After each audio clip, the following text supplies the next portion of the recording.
That hurts. When you Gotta be cough. honest. That's not ideal.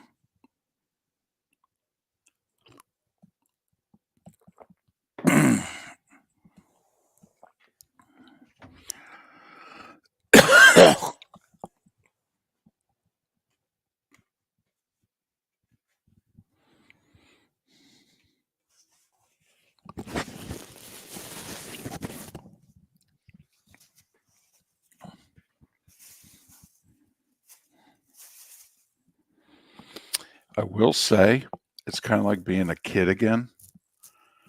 So the wife's doing the grocery shopping now. And you know how when you were a kid and you were sick and all of a sudden some of the little goodies would show up? You know, like now all of a sudden there's the big tub of Publix chocolate pudding, you know, with the Oreo cookie in it, the freshly made pudding. You are a child. And it's like, oh.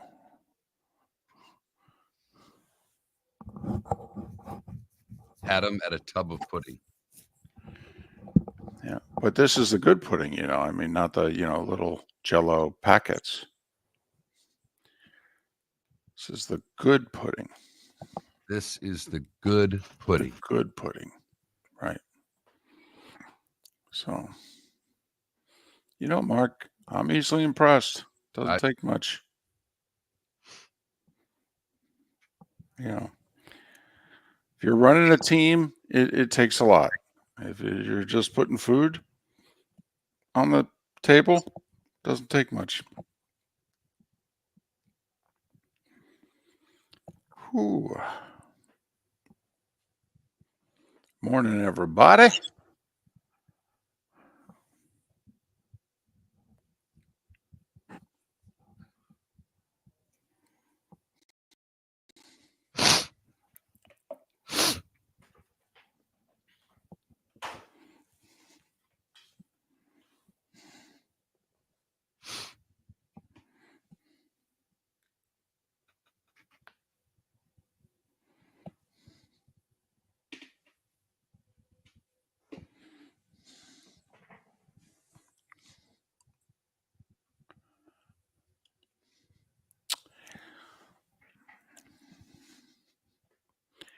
It was a little weird.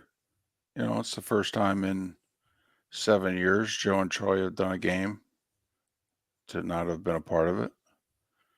But then again, Johnny Mac, I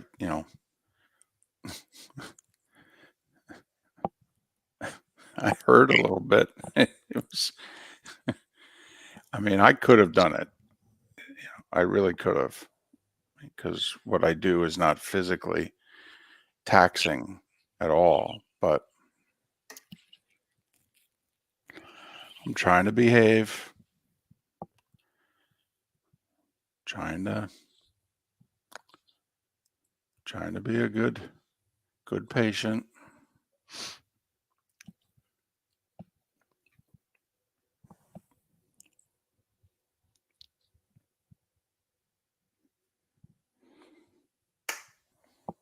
I did send, or at least tried to send Troy some funny texts. Kind of like, what kind of a comment was that?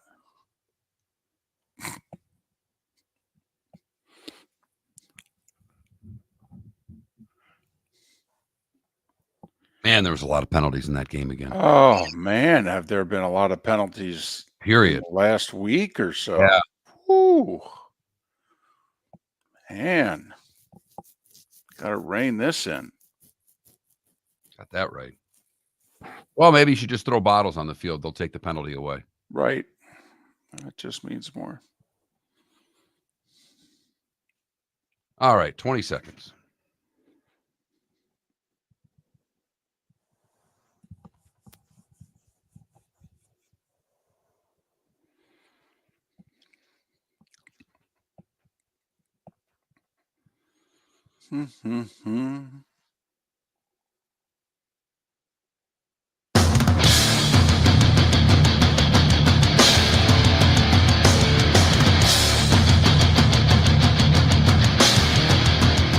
You're listening to Miller and Moulton, coming at you from the Floor Meister Studios. Floormeisters, keeping it real.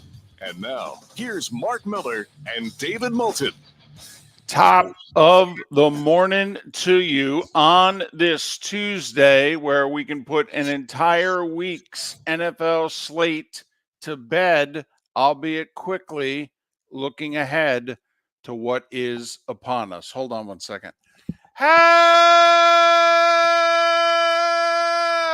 the heck are you? Miller and Moulton. MillerandMoulton.com, Miller_Moulton on X. I thought that was pretty good. I thought that was solid. A little stronger than yesterday, I thought. Much improved. Yesterday was probably in the 4, 5, 6 range. Today was a 7, 8. That was a little better. Nothing got in the way. Right. I still had like anesthesia voice yesterday. Had a little raspiness to me. Not intending on it to be raspy. So trying to have it be a little more clear today. So Miller and Moulton on this Tuesday, second to last one of October. Trade deadline 2 weeks today. 2 weeks today in the NFL if you think you're still in it or you think you're the Jets. No? Wow. Wow. Shot from the bow, starting things out a little early. Listen, you know me, though, and I think that we qualify. I mean, we think more teams should be like this. Why not? I mean, you just can't throw away years. Certainly not in the NFL. And we've seen teams 2 and 5, 1 and 6, turn it around, winning records. Why not? Why not? You got a 40-year-old quarterback. You really going to throw a year away? I mean, how many more seasons do you think you got with Aaron Rodgers? I mean, I wouldn't throw this sucker away either. I'd go down fighting, scratching, clawing. Damn right. I'll take a 7 seed. Get me in there. We've said that for years. All you got to do is get in the tournament, and their schedule is advantageous. They just need to play football to equal what the schedule is, because thus far they haven't. They haven't had the offensive line play that's been good enough. Now they think they've got the skill positions that are, so we'll see how it goes for the Jets. But more importantly, David, the Bucs lost a lot last night. Ooh-wee. We talk about this all the time in football, how seemingly it is difficult to get to the finish line in blowout situations without key people getting hurt. There's that fine line between you don't want to mail it in and show that you're not competing, yet at the same point in time, yeah, but I can't get my key guys hurt. And the Bucs got some of their key guys hurt yesterday. Rough night. Oh, man. Really, to me, the turning point in the game was the Evans drop combined with the hamstring injury. Yeah. That was the turning point in the football game right there. Not sure it would have mattered. I mean, once the Ravens got on the roll, Mark, that you envisioned. You thought, you said, David, I just see Baltimore just taking it to them. Don't know that Tampa can stop them. And once, they gave the Bucs about a 30, 40-minute head start. And then after that, they said, no, we got this. We'll take it from here. Thank you. Listen, we don't operate this way in pro football. We go strictly by the standings, by the one-loss record. And goodness knows, Mark, the Ravens lost at home to the Raiders. Right. Say it out loud slowly and let that sink in. The Ravens lost at home to the Raiders. But Baltimore's A game right now, anybody else's A game as good as theirs? I don't know. Detroit. Offensively, I think there are teams whose A game is every bit as good as Baltimore's A game. But I think they bring a defensive presence that they combine that type of football, that complementary football that we like to hear announcers and coaches say all the time, that puts them, at least regular season-wise, David, in a little different level. Because, man, when the Ravens get it going, whoo-wee. I mean, they do to NFL teams what, like, the upper echelon power football programs in college ball do to middle-of-the-road group of 5 teams. I mean, they just pound you. Hey, this just in. How many people were interested in Derrick Henry again? Not nearly enough, David. I mean, is this going to go down like the whole Brady sweepstakes when Brady was like, yeah, you'd be surprised there weren't nearly as many teams interested in me as you thought. And we all went, hey, hold on. Can I just say this out loud and you tell me if there's anything wrong? Are you telling me Tom Brady was a free agent and there weren't a lot of teams that were interested in his services? Who's your source? Tom Brady? Really? Because, man, does Derrick Henry look good. Whew. Not all 29-year-old running backs are the same. Oh, my goodness. I mean, seriously, doesn't he look like the guy who just came out of college and won the Heisman? I mean, he's got a burst. He's ripping off 40, 50, 70, 80-yard runs. Where he's getting faster as he runs. I mean, they put the miles per hour on him when they showed that run down the sidelines, and the man is moving. Whew. I mean, pulling away from guys. Right. Pulling away from D-backs. I mean, this is where the owner comes in and says, yeah, I know you guys like to think I don't know anything about football. And in relationship to you guys, maybe I don't. But I just have a question. Were we interested in him or not? No? Are you talking about Jerry Jones having that conversation in the mirror? Or where is that conversation happening? But he's not the only one. But yeah, Jera. Well, we couldn't afford him. Really? Really? You couldn't figure out a way to move 10, 12 bucks around to fit that into the equation? He wanted to play for you? I mean, that's like the Niners choosing Garoppolo over Brady. Really? I don't know. This might not be a good look. I'm just saying, this may not age well, guys. May want to consider this again. Oh, boy, does he look good. And when they got it going, they look like the best team in the league. They've got 2 tight ends. They've got 2 running backs.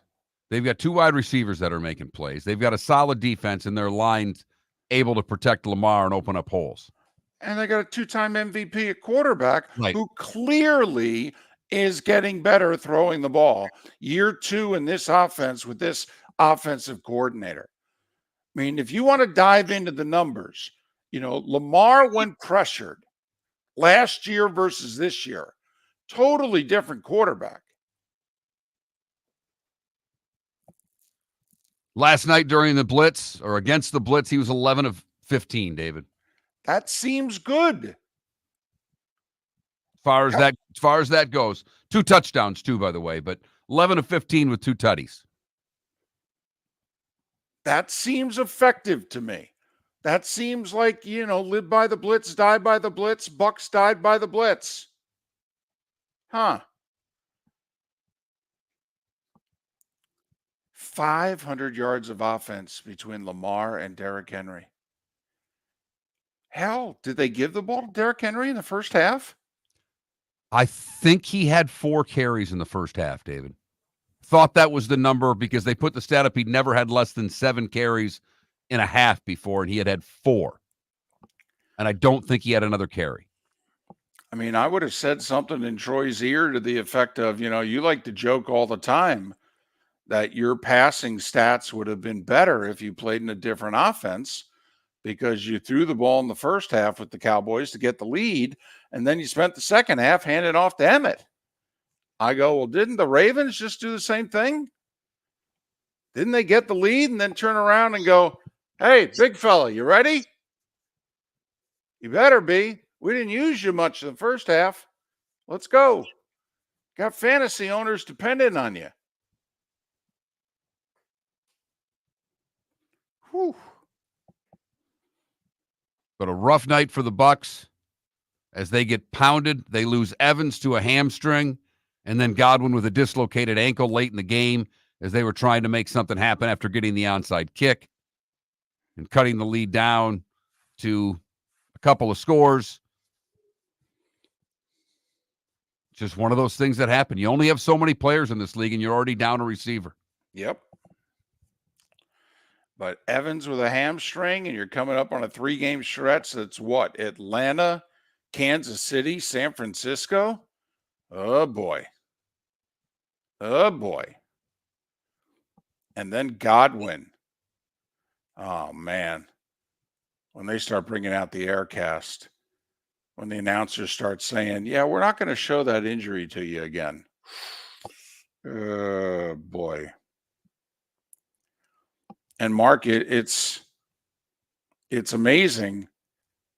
We talked yesterday about Deshaun Watson and the injury. And if you're Cleveland, now what does this mean for the franchise going forward? Can you actually use it as a positive? I mean, Mark, just like that, the Bucs are 4-2,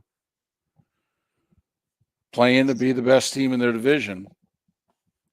And now Evans is in his early 30s and Godwin's contract's up after this year. And he'll be coming off a dislocated ankle. And you don't know if he'll come back as Chris Godwin. He's battled through injuries before. I think he'll be all right when it's all said and done just because he seems to be a tough kid. But you're right, you never know. Tough night for the Bucs. Yeah. More than just a loss in the standings for Tampa Bay. And, oh, by the way, the Ravens have ripped off 5 in a row. Miller and Moulton. Visit Jason and Todd at the Diamond District. Jason and Todd at the Diamond District believe in celebrating love with craftsmanship that stands the test of time. That's why they're excited to bring you America's top bridal designer, Takori. From October 25th through the 27th, discover the entire Takori collection, where handcrafted artistry meets bespoke designs. Each piece is thoughtfully created with meaningful details, representing the moments that mean the most. At the Diamond District, you'll explore timeless designs that capture the essence of elegance. Each Takori ring is as unique as your love story. Pair your Takori ring with one of our stunning GIA-certified diamonds and take advantage of 2 years interest-free financing. Join the Diamond District Friday, October 25th through the 27th for this exclusive event.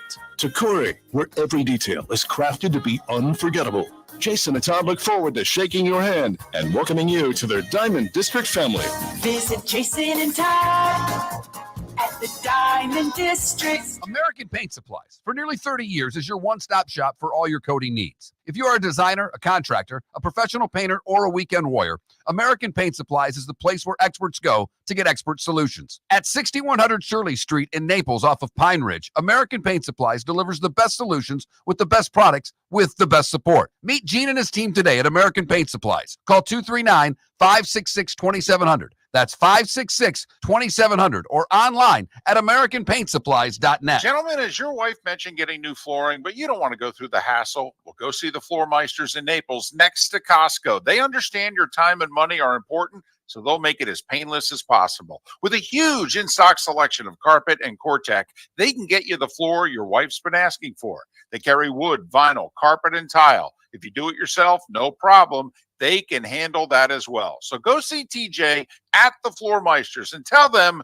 just keeping it real. This is Miller and Moulton.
Whew.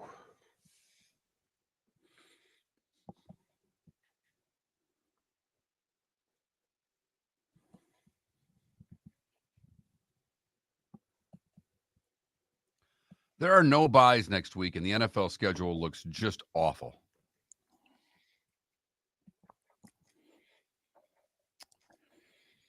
Well, Atlanta, Tampa Bay looks significant, right? Yeah. Yeah. That's probably the only that and the Colts Texans.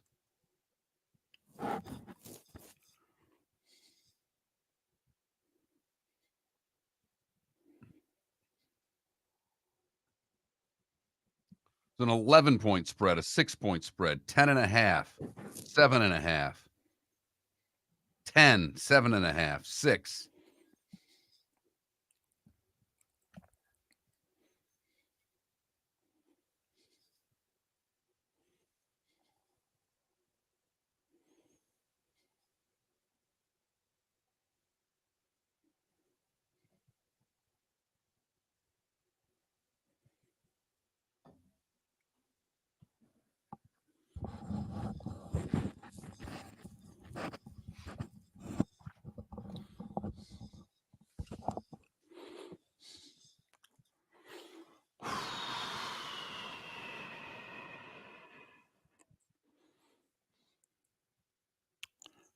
She's doing better. Not great. But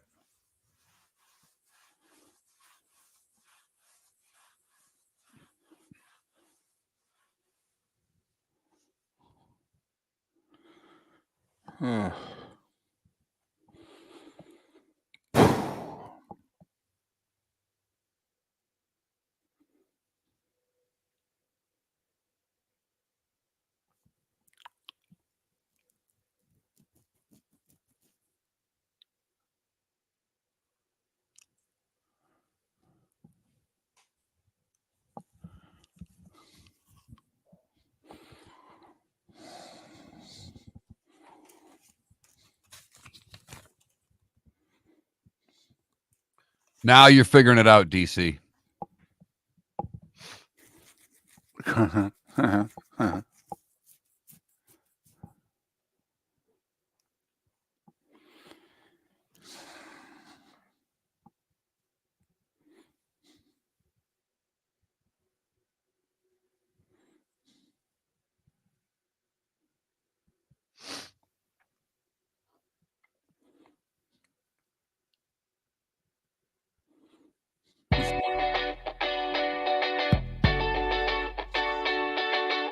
You're listening to Miller and Moulton. And now, here's Mark Miller and David Moulton. 21 minutes past the hour. Miller and Moulton, millerandmoulton.com, Miller_Moulton on X. David Samson to join us in 40 minutes time. Pat Kirwan as we look back at week 7 in the NFL and take some inventory 2 weeks before the trading deadline. Only 2 more weeks for the Jets to make about 11 or 13 personnel moves, as they begin their stretch run. At least they're all in. I mean, you got to say that about the Jets. At least they're all in. Unlike a few other teams that say they're all in and maybe not. Listen, there's reality and then there's ideally. And we all get that the two aren't the same. Oftentimes not even close. In an ideal world, how many NHL regular season games would you have? We have 82 now. The season starts in the first 10 days of October. It goes until pretty much Easter. I think they could take 12 games off the schedule and be fine. So in an ideal world, you would do a 70 game regular season. Okay. 82 game NBA season, which gets underway tonight. 2 games on the docket, a TNT double dip. We'll get to that in a moment. It's also a 6-month season. It starts a couple weeks after the NHL. Regular season goes about as long. I think both wrap up basically the same weekend. Playoffs start within a day or two of each other. Ideally, you're the NBA. How many games would your regular season be? Probably about the same. I mean, I think 70 is the number I would go to for both. Okay. For that matter, by the way, college football, NFL. What's your 40 ideal regular number? season games. How many? 40. Then get right into the playoffs. 38 in college, so there's a little difference. Right. Okay. Caught me off guard there. I appreciate that. Well played. But in all seriousness, do you think college and pro football are at their ideal spot, the sweet spot? Or would you go back a game or two or add a game or two?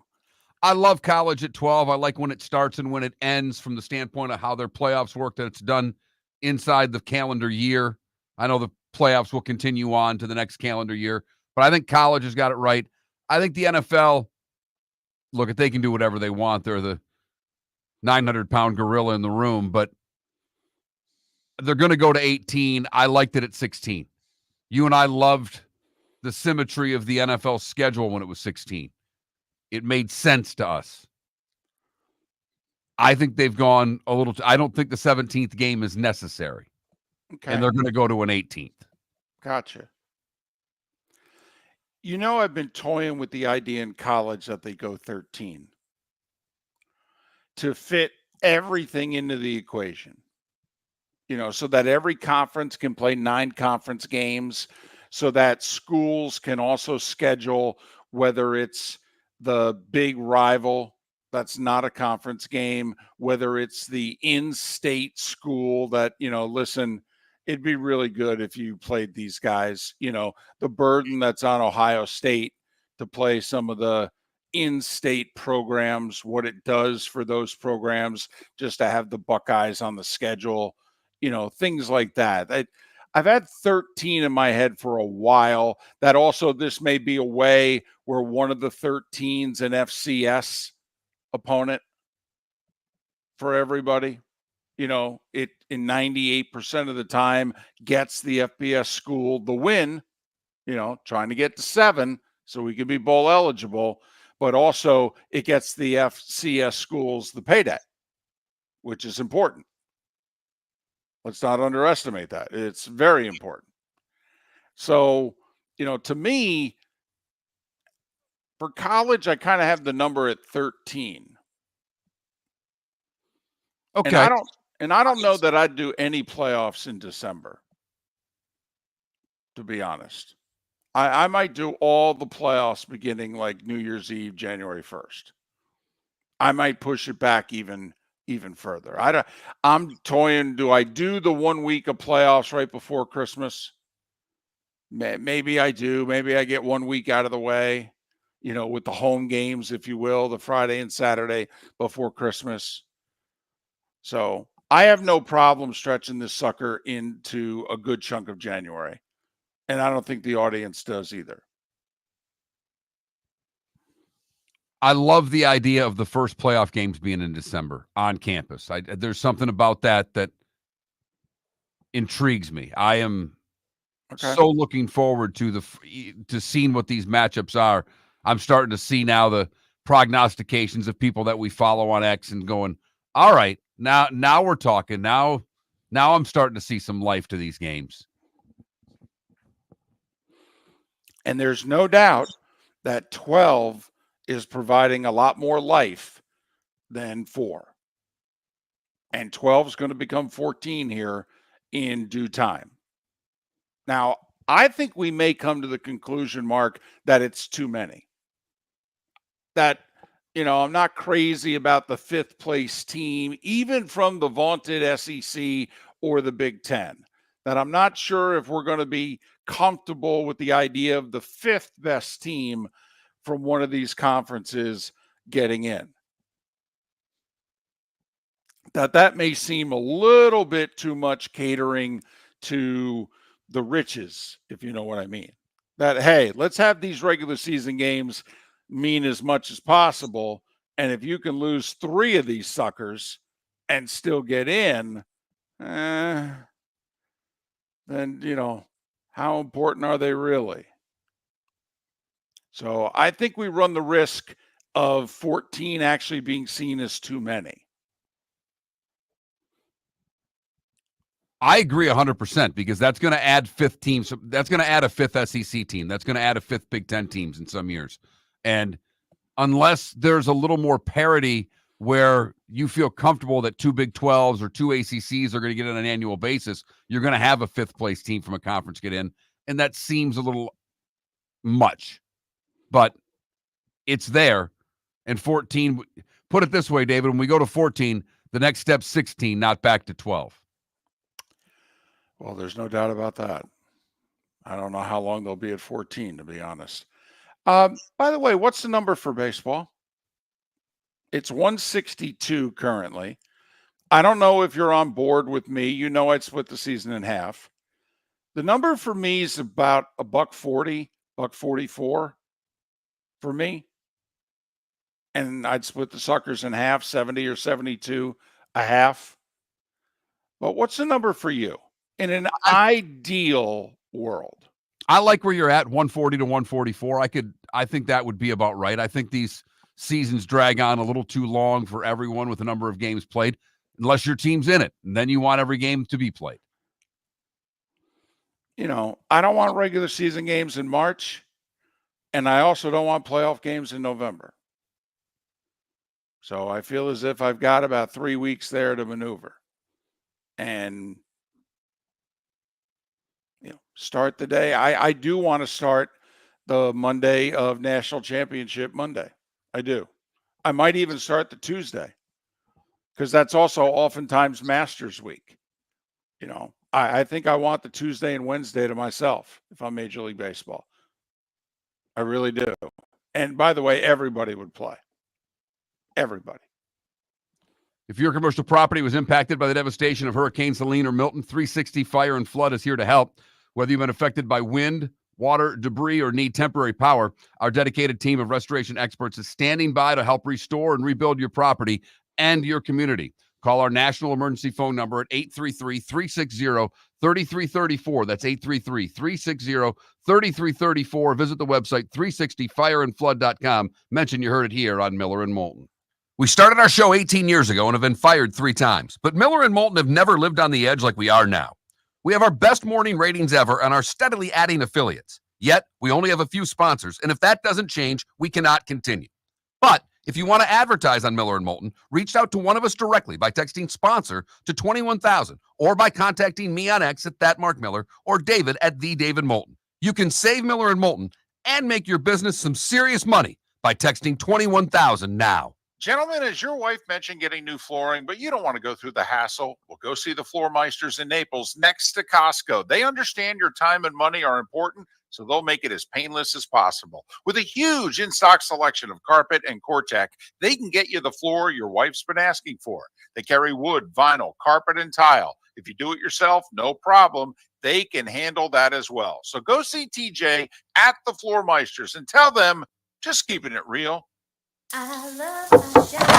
Honey, you want to come out? I haven't seen you since Glass Doctor installed our custom shower enclosure. No thanks. Well, you can't keep eating breakfast in the shower, and laminating your magazines is getting expensive. You remember we have guests coming over tonight, right? Oh, I'm sure they'd love to see the shower. It's our neighbors, and I highly doubt they want to be hanging out in our bathroom. The shower's so good, you'll never want to leave. Visit glassdoctor.com today and schedule an appointment online. The Cape Coral Police Department is growing. They are currently looking for police officers and are offering a $10,000 signing bonus to newly hired officers. If you desire a career in law enforcement Or if you are already in law enforcement and thinking about making a move to a better agency, think Cape Coral Police Department. If you're looking for a police department that is committed to excellence, that invests in the highest level of training, state-of-the-art equipment, and some of the highest compensation in all of Southwest Florida, then the Cape Coral Police Department is for you. Visit capecops.com. That's capecops.com. This is Miller and Moulton.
Whew.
Did you hear Belichick's comments on McAfee yesterday?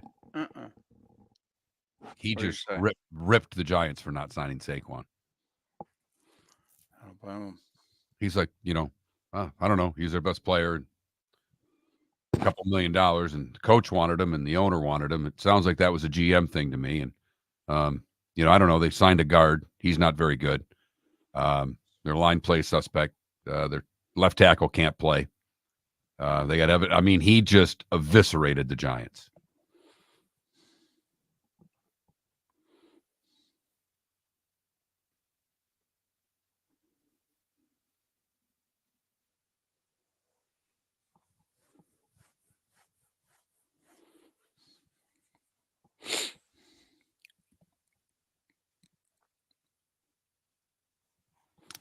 They paid Daniel Jones. They didn't pay Saquon Barkley. And if the two were the same cost, that would be bad enough.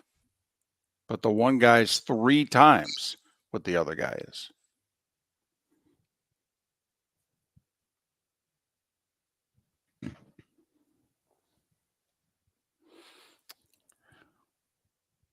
And good morning, Jared. Good morning, Jared. Morning, everybody.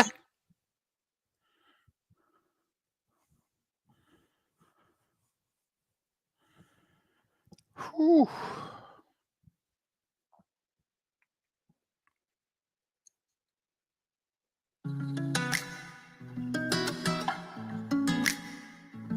Welcome back to Miller and Moulton. Text the guys what's in your mind at 21,000. That's 21000. And now, here's David Moulton. David Samson will join us on the American Paint Supplies hotline in 22 minutes' time. Miller and Moulton coming at you in the Floormeisters studios. Floormeisters keeping it real.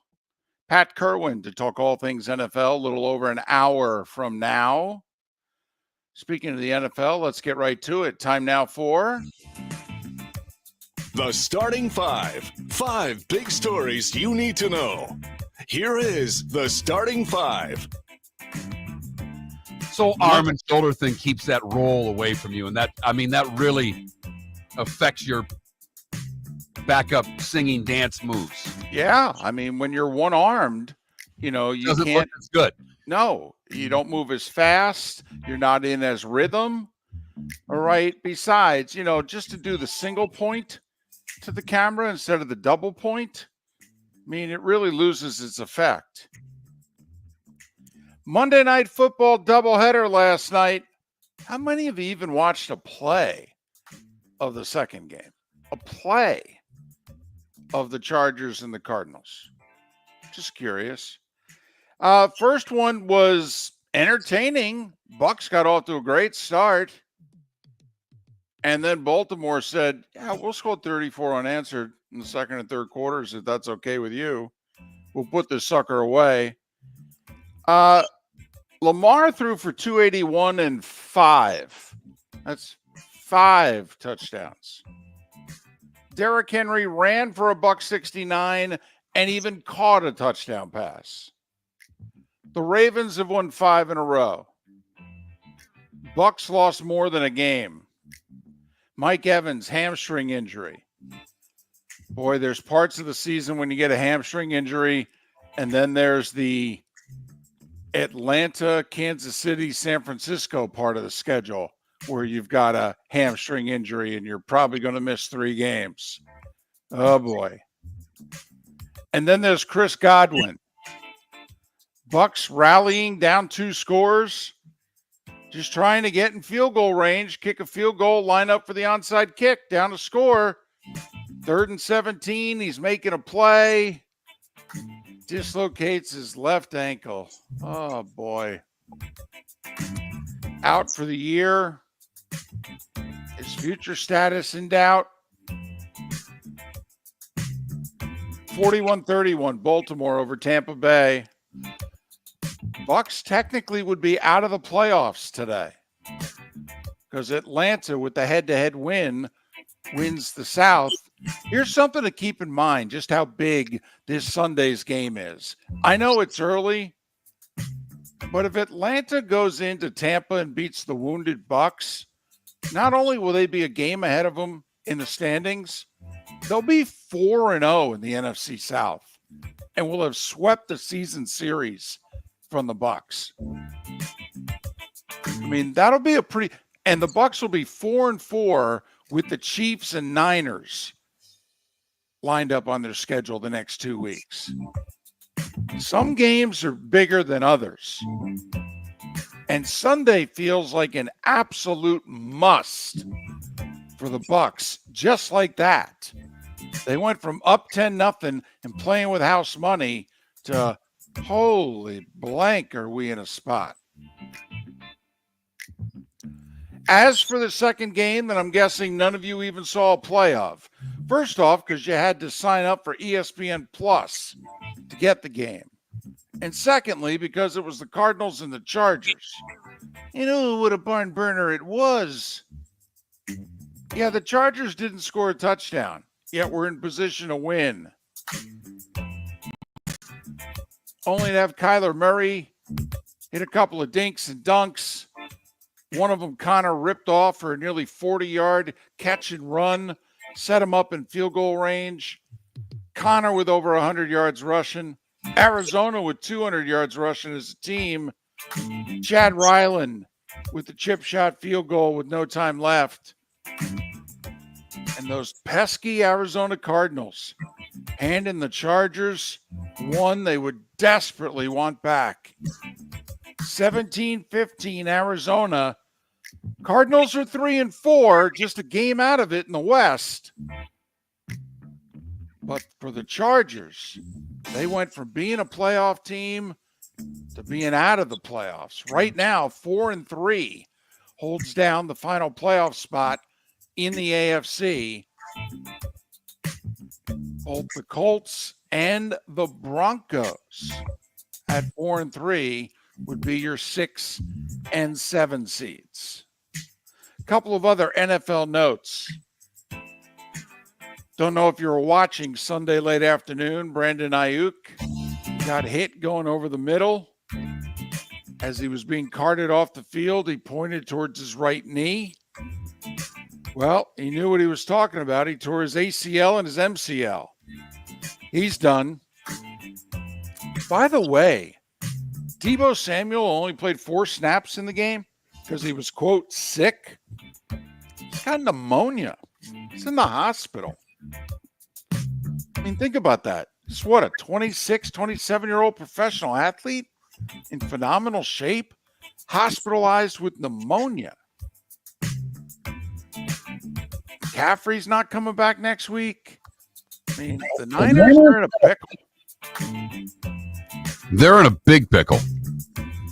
No Samuel, no Ayuk, no McCaffrey. I mean, this is they're only a game behind Seattle. They've already beaten the Seahawks. So, you know, they control their destiny, if you will. But, man, what a mess of a season it's been for the Niners. And we're not even at the midway point. Speaking of a mess, Mark, is it fair to say that Jameson Williams' career has been a mess? a mess. I think that's a gross understatement of this young man's career. I mean, he's been hurt. He's missed time because of a gambling suspension. Now he's going to miss 2 games for a PED suspension. And he answered a text from one of the ESPN reporters saying, yeah, I don't like it, but I just got to live with it. Well, yeah, you do. Williams was having a really good year, although he did nothing against the Vikings. He had like 1 catch for -4 yards. But Detroit will have to make do without him for these next couple games. NBA season begins tonight. Ready or not, here they come. A TNT double dip. This, to me, is an organization that just, I don't know. I get why they're doing it, Mark, because it is historic, but I just don't think it's a proper read of the room. So the 2 games tonight are Knicks Celtics early, 7:30 TNT, and then Timberwolves Lakers. You know, the franchise that was the Minneapolis Lakers and now the franchise that is the Los Angeles Lakers. But they're celebrating in Los Angeles that it's going to be LeBron and Bronny playing in the same game. Now, first off, I got to be honest. Are we sure Bronny should be playing in the game? We sure he should be on the team? I mean, he's the worst guy on the team, correct? Yes. Okay. How many times does the 15th guy on an NBA roster get into a game?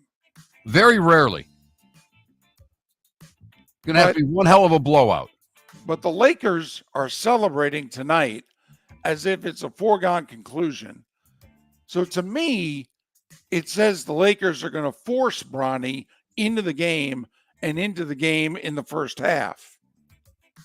So much so that, do you know who some of the VIPs are that are going to be at the game tonight? I know the Griffies are going to be there. Right. father-son tandem who played together in Major League Baseball. The difference was Ken Griffey Sr. was at the end of his career, but he could still play.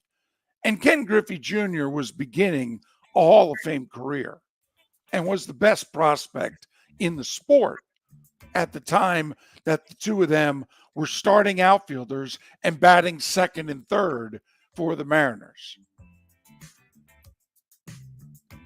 But the Griffeys are going to be on hand. This is the first time, right? NBA history, father, son. Yeah. Well, just asking. Don't know if it happened in the 50s or something like that.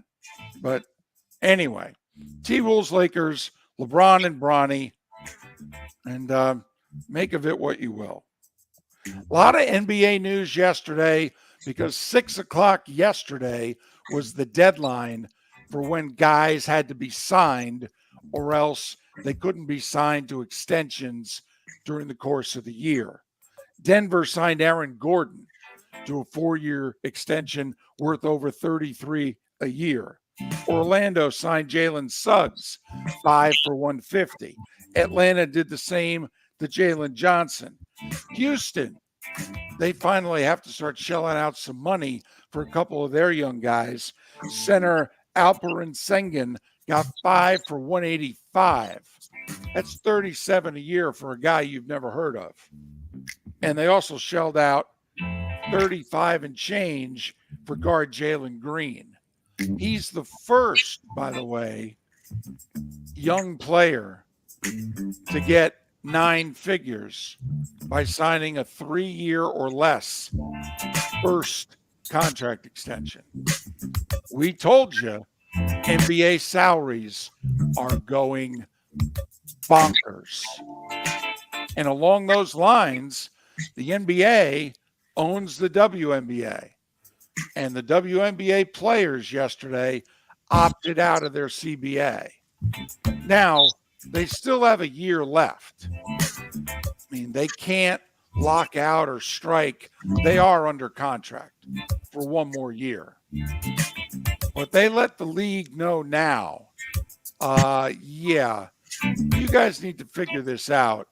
You're not allocating enough of the $76 billion that you just signed with the TV networks.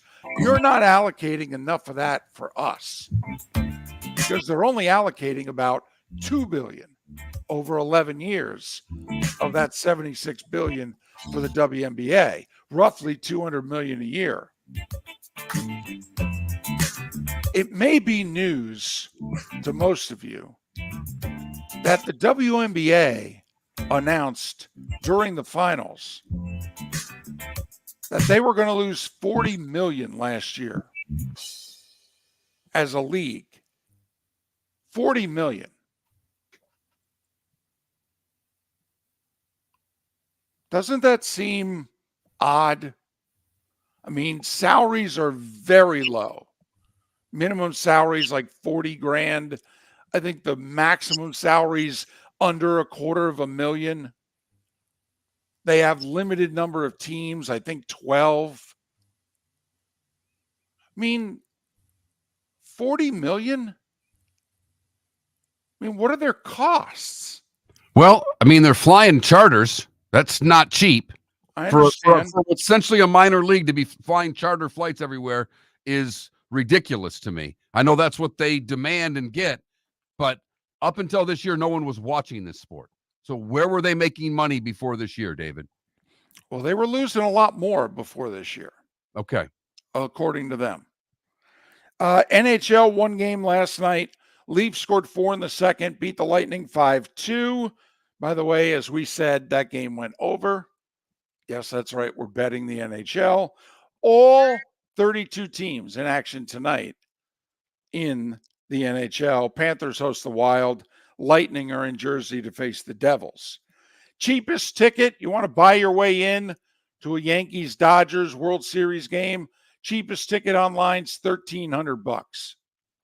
By the way, the A's in Sacramento are going to play on a grass field. There was concern that if it was turf, it would be too hot.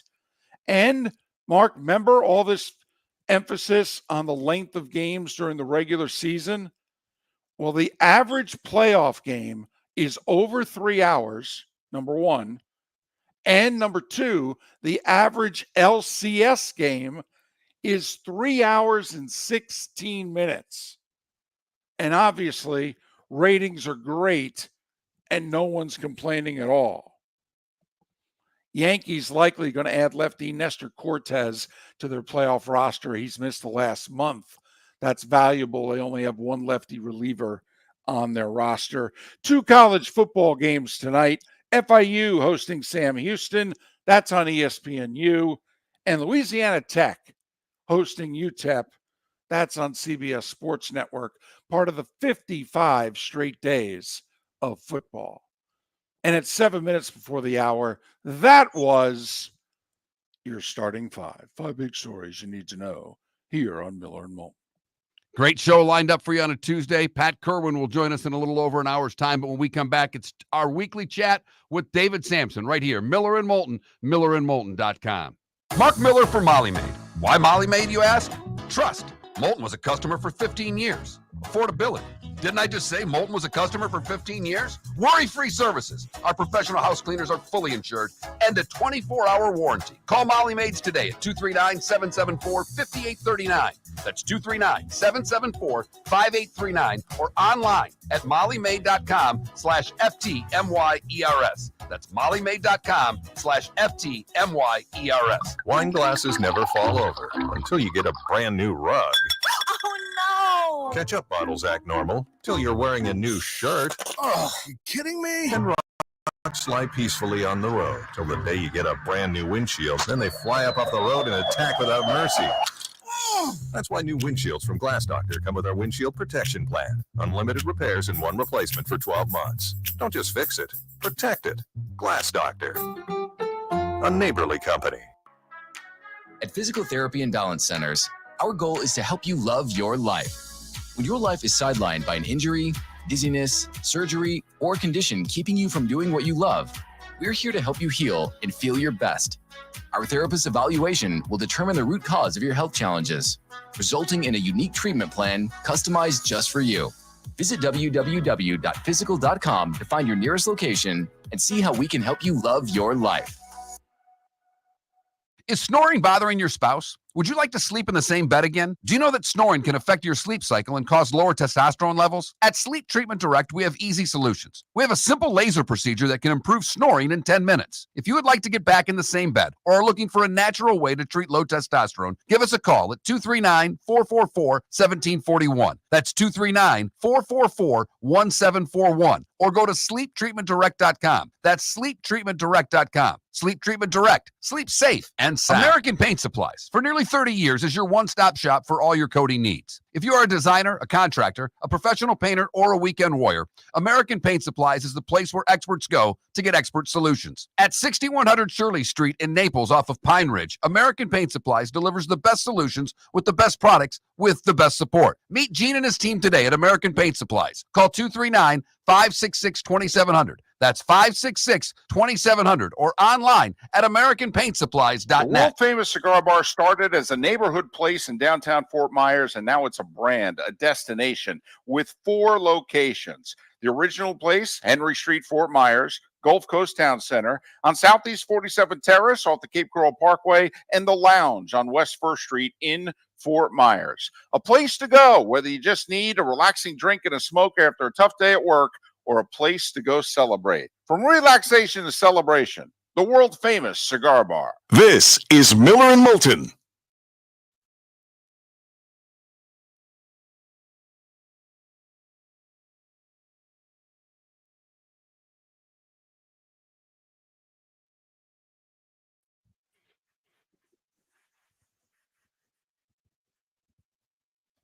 Morning, David. Good morning. How we doing? Excellent. How about yourself? Okay. Which game did you get last night? Well, I didn't work last night, but wherever Joe and Troy are is where I would go. So it was Baltimore, Tampa. Got it.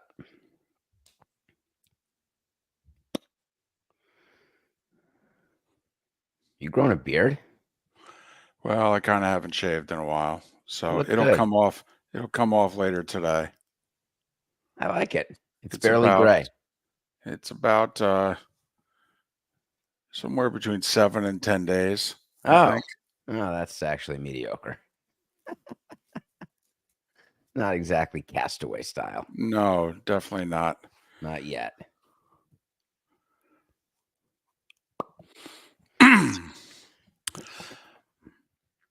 Ambien, I think it's still the when you have surgery and they put you under the anesthesia. Okay, when I get talking and I do like the 10, 12 minutes in a row, by the end of it, my voice sounds a little raspy. You mean like mine all the time? A little bit. I'm a little raspy. You got to own it. Yes, People in case love you the didn't know, rasp. David had surgery on Friday. Yes, I was trying. It's tough to play it. Do you play it like not acknowledging it? Do you play it normal? So I've been trying to play it normal with a bit of sensitivity and love, which ends up coming off as just wrong. There's no right answer. Hey, man, I'm thinking about you and hope you're feeling better. Should I try you that go. way? Well, I mean, that's kind of how guys do it, right? Hey, if you need anything, let me know. Like Well, a that I guy in never New say York City because- is going to be able to help me in Florida. Okay, well, come to think of it, David, I need help with groceries. What are you doing Wednesday at 4? Hey, I could send Uber. Do you have the food train going? Where it's like the fucking widowers parade where people are bringing souffles to your door? My wife used to be very active in the church, and I will say that was the first time I ever noticed that when the church food train gets going, look out. It's don't think there's any difference between Christians and Jews, man. It's all about food. It's just a matter of schmear and kugel versus ham and cheese or something. I was going to say, you get a lot of pasta. Okay, when somebody is sick, man, you get a lot of carbs. People don't know what to do, so I went with hey, what's shaking? That was the I best like Lady next door to us made peanut butter cookies. Okay. Nice. Yeah. She asked yesterday, do you want any more? My wife said no before I could go, hell yeah. Well, at some point, you got to play the sick card. Be like, Well, honey, yeah. I mean, I'm sick. I need cookies. yeah. Oh, man. We're funny. Yes. The only way to be. I agree with that.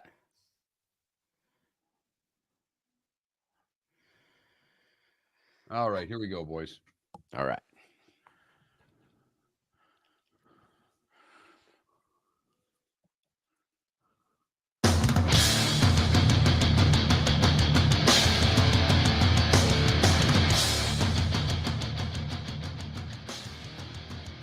You're listening to Miller and Moulton, coming at you from the Floormeister Studios. Floormeisters, keeping it real. And now, here's Mark Miller and David Moulton. And it is hour 2 of day 2 of the Miller and Moulton week, and that means David Samson. He of the award-winning Nothing Personal with David Samson. He's joining us on the American Paint Supplies Hotline, your one-stop shop for all your coating needs. So what'd you spend, about 20 years in Major League Baseball? 18. Okay. Was this something that was openly talked about? Okay, if we could just get the Yankees and Dodgers in the World Series. Every day, including when we were in the championship series and Bud Selig made it clear, man, I hope the Cubs win. We had, at that time, there was a president of the American League and National League, and it was Bill Giles. And he was during game 5 at home when we were down 3-1. He was in our owners and president's suite practicing his trophy presentation to the Cubs in our suite. And I was like, dude, what if we win 3 in a row? He was like, come on. I'm like, yeah, you're probably right. And then we won 3 in a row. And when he gave us the trophy in Wrigley, I gave him just a little wink. They were despondent. Well, sure. I mean, from a ratings standpoint, I mean, how ironic that a Yankees World Series could be the lowest rated World Series. But yeah, they wanted Red Sox Cubs. There's no question about it. But we were talking about this yesterday, David. What an opportunity this is for baseball, because game 3 of the World Series is next Monday. It's going to be on Fox. It's going to go head to head with Monday Night Football. Giants, Steelers. Dodgers, Yankees, Giants, Steelers. Baseball could beat the NFL, couldn't it? So they're petrified about that very subject because that is the narrative. And when Monday Night Football crushes the World Series, 18 million to 13 million, there'll have to be a different way to spin it. And that will be with a pre-written release, which talks about the percentage increase from last year. It'll talk about the demographic. It won the night in ages 42 to 69 males living on each coast, something to that effect. You can always find a press release, but no doubt Yankees Dodgers is what they wanted. Ironically, they didn't want Red Sox Cubs. They only wanted one of them because their hope was back then neither had won, and there was a curse on both teams apparently. And so they wanted the Cubs to win it one year and then the Red Sox to come back and get it the next year. So they'd get 2 years of sustained curse building ratings. So they didn't want both at once. And it was this year with the Dodgers, they put so many eggs in the Ohtani basket in terms of promoting him worldwide that it was critical that the Dodgers make it to the World Series. And of course, the Yankees are the number one brand in baseball. What happened with the Dodgers? I mean, here they are. They're playing the Padres. They're down 2-1, and they couldn't seem to find the strike zone. The pitching was gone. They found their pitching, and through bullpen arms, this has been incredible, hasn't it, David? Well, they had that streak of, 20 innings or 23 innings of scoreless. And when you do that in the postseason and you have a lineup like theirs that doesn't fall asleep the way it did last year against the Diamondbacks, you're going to win games. And so that's really what happened is their bullpen stepped up. It is amazing that at 300, I was thinking about this. Both teams are over 300 million in payroll. And we're going to get a Clark Schmidt start in the World Series. We're going to get a Walker Buehler start, a Jack Flaherty start, a bullpen start. And it's just starting pitching is hard to come by. And we're going to get a bunch of bullpens that have really been good, and no one knows who any of them are. It's really quite shocking to me, but it just goes to show you that it's not necessarily names that win it, because then Ohtani would have made the playoffs every year. You need a good team, and these are two good teams. Are you out of line in asking, does Ohtani's interpreter get a World Series ring? Is that an out-of-line question? No, it's a great question because we had a book maybe an inch thick. Larry Beinfest and I made up the ring rules back in 2003 when we won, and it was harder than you think. You have to go through all of your employees, and you have over 1,000 of them. You have to go through all the players. You have to go back and look at everybody who even had a day of service time. You have to look at everyone in development. And then you have to decide who gets the A rings, the B rings, the C rings, because we had 3 levels of rings. And it was, we had a grievance filed by Toby Borland, who was pissed off that he got only a B ring. And of course, we won the grievance. We didn't give him the A ring, but we gave him like the value of the A ring. That was the settlement by the arbitrator. But I digress. Ipe will not get a ring. I can promise you that. I mean, he'll get a ring, maybe like a shower tub ring in prison, but that's it. 3 levels of rings. Now, I worked for a minor league hockey team. They had 2 levels of rings. The players, the coaches, the GM got the A level. I was a broadcaster. I got the B level ring, and was happy as hell to get my ring because I didn't do a damn thing for it. I broadcast a few games. It's like I talked. They played. 3 levels of rings. You went that low with the Marlins? That low. I mean, listen, people who got C rings were super happy to have gotten them. And B rings went to the majority of employees. A rings went. Our broadcasters did get A rings, by the way. So you got absolutely. It was the minor leagues. What can you expect, David? Well, I would expect them to treat you with the proper respect and reference that you deserve. And I think you should file a grievance. Maybe the statute of limitations has gone. Considering the league is now defunct, I think I'm in trouble. You may Call have to go to Toby eBay. Borland, okay, and file the grievance. He's David Samson. Nothing personal with David Samson. He records it live weekdays at 8 a.m. Eastern. It's rebroadcast in its entirety at 10 a.m. Eastern on the DraftKings network. Follow David on X, David, the letter P Samson, David P Samson. We're fascinated by this World Series, though, because quite frankly, we have no idea what the script is, if you know what I mean. I mean, both these teams with the star power can get on a roll and win in 5. This could be an epic 7-game series. This could be a whole bunch of offense. Then again, when those two teams' bullpens get it going, they shut people down. I mean, do you have a read on how this series may play out? It's hard for me to get that read, but I'm thinking it's going to go deep, and I would not be surprised to see a 7-game series at all, which would be a dream for baseball. Picture Saturday, November 2nd, with a Game 7 in Los Angeles. And what's interesting is I think the winner, believe it or not, with Judge and Stanton and Ohtani and Betts and who knows about Freeman's ankle, I think that if we look back at bullpen ERA, that the leader of bullpen ERA will win the series, because that is going to be the difference, because you're going to have to shut down the top of the lineup if you're the other team's bullpen in order to get wins. That's my view. Many people are taking the opposite view, which is whoever gets last licks is going to win because the bats are so strong.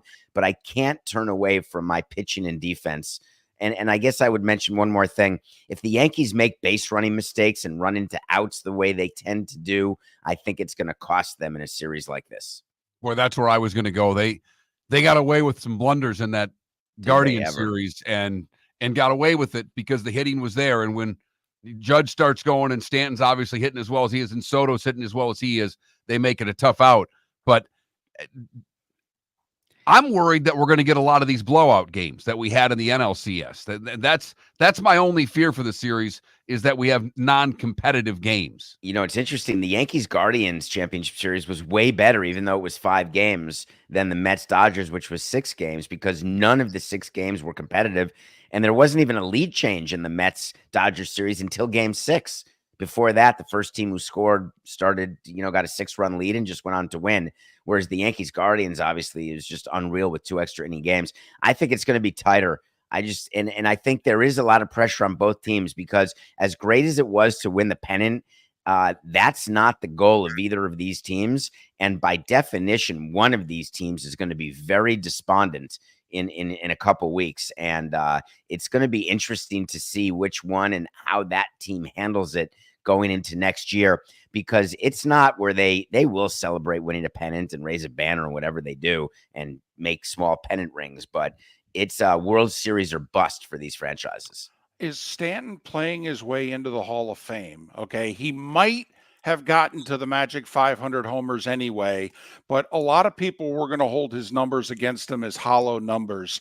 He's had a great postseason. If they win the World Series, he could be their playoff MVP. Is he playing his way into Cooperstown? Listen, I'm trying to separate personal from business here because of my relationship with him, but I don't understand that narrative, David, and so many people have it. This is someone who has been in the big leagues for over a decade. He's performed. Yes, he's been hurt. There's no doubt he goes into slumps, but that's been Giancarlo since the minor leagues. When he gets hot and on a bender like he is now, you can't get him out. When he's cold and he's not seen the ball, he can't get on base.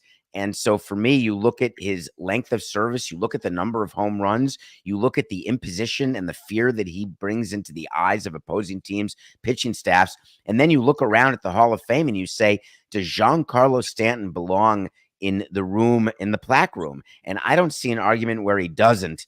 500 home runs to me clinches it. His postseason career, not just this year, but overall, has been stupendous. But he wants a ring. So I think the ring helps his case in the eyes of people who don't dig deeper. But I do think he's a Hall of Famer. And a ring playing for the New York Yankees doesn't hurt either. I mean, that I don't care what you say, where you get it. Who's baseball rooting for in this series? They're rooting for 7. They really, if you had to ask them, I would say they'd like Ohtani to get a ring because they're starting the season in Tokyo next year. The Dodgers are against the Cubs, and they can go there and celebrate a World Series, maybe even do another ring ceremony in Japan with Yamamoto and Ohtani. So I think that they would tell you they just want 7, but if they really broke it down, they'd want the Dodgers. Is Major League Baseball making money on Otani in Japan, or are the Dodgers and Otani making money on Otani in Japan? Major League Baseball. I mean, Otani makes money through endorsements. He's got a huge Right. endorsement portfolio. But the Dodgers do not own the Japanese market. MLB does. And when they get sponsors and promoters giving them money to have games there, and all the advertisements, including all the advertisements you see in the postseason in stadium, that's all MLB controlled during the postseason. I mean, this, and we've got 30 seconds. This series could be higher rated in Japan than the States, right? Oh, I think it's going to be just like the game against the Padres was. They had about 12.9 million people watching it in Japan and about 8 million watching it in the U.S., which per cap is hard to imagine what was happening in Japan. And I think it'll get even bigger. He's David Samson. Nothing personal with David Samson. He records the award-winning podcast live at 8 a.m. Monday through Friday, and then it's rebroadcast in its entirety on the DraftKings networks at 10 a.m. Follow him on X at David the letter P Samson. David P. Samson. 10 seconds. You got a pick? I do have a pick. Yankees in 7, but don't tell anyone. Look at that. You're the first person I've given it to. I thought he was going to sandbag us there. I thought he was. Never. It would have been Never. great. I'm not announcing it on either Nothing Personal or anywhere else, but you. Well, fortunately, no one sees this.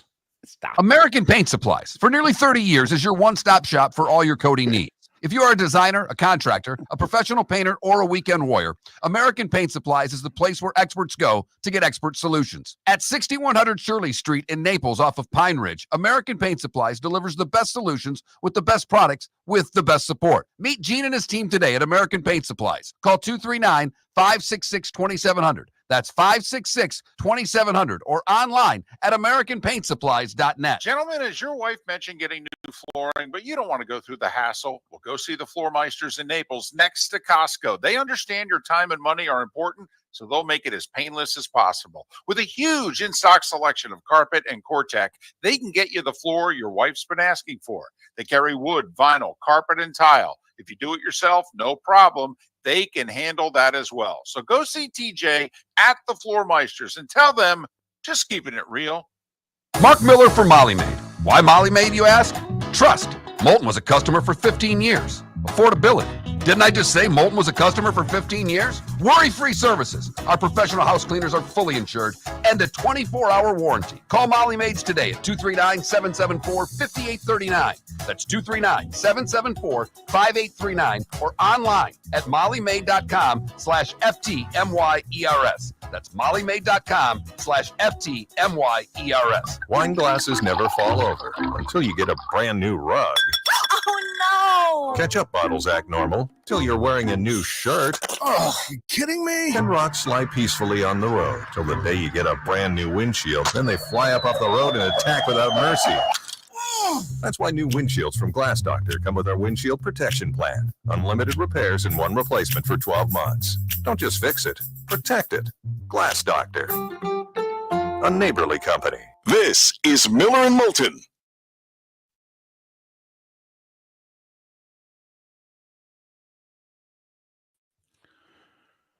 Whew.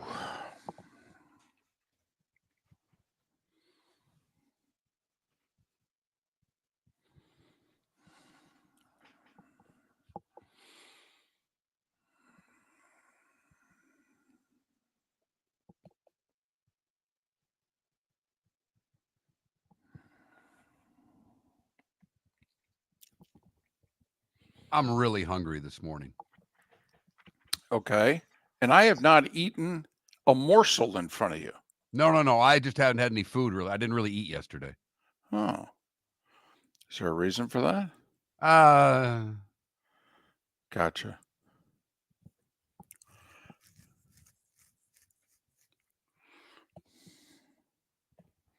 Found the best way to lose weight is to not eat. Skip this trying to eat healthy. Just don't eat. So I can't really discuss this. Anyway, wife's got a lot of, when someone's not well, that, somebody goes out and stocks the fridge. So, there's a bunch of stuff in the fridge that isn't normally in the fridge. Right. You got your pudding. pudding, but also there's like cantaloupe. She's like, "Do you want some cantaloupe?" Well, I mean, I do like me some cantaloupe, but I mean, see, here's the thing. You got the big thing of cantaloupe, and she'll put like a third of it or whatever on a plate. I got to be honest, just give me the cantaloupe and a fork. I mean, because once I start with the cantaloupe, I mean, whoever says that's enough cantaloupe? No, that's enough. I mean, cantaloupe. I like cantaloupe, but I don't think I've ever really said I need more cantaloupe. But see, it's not filling. I mean, if you start eating it, I mean, you're not going to stop and go, "Oh, I can't eat anymore. I'll be full." Yeah, you can. Huh.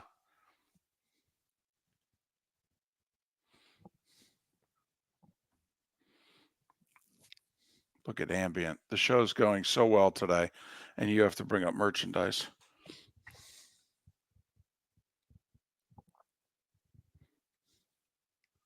Daughter soccer practice last night. You'll laugh at this, David. So they're scrimmaging a team of boys. Maddie goes to throw the ball in, and Maddie can actually, she's pretty good at throwing it in. Okay. She throws it in. They don't head at that level. I don't know if the kid was trying to head it or what. It hits him square in the face from about 8 feet, drops him like a stone. That's me. A little bit later, she's running to get the ball. A boy's running to get the ball. Somehow she basically headbutted the boy in the neck. And they collide. The boy kind of falls back and not like concussed, but I mean, he's kind of, right. He's shaking. He's hurt. And I look at her. I'm like, "You okay?" She just gives me the thumbs up. I'm like, and I'm standing with all the parents. I go, "That's 2 she's got now. Can your kids do anything out here?" Yep. She's playing for keeps, just so you know. Okay. She told me after the game, boys just think they're tough with their words. They're not tough.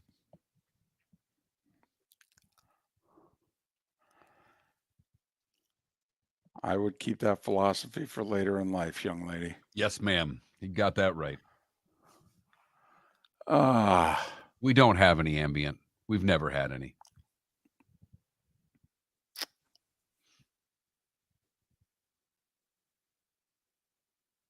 No, I do not eat with a bib on. No. Do you eat with a bib on? What the hell? What is he? Is he a toddler?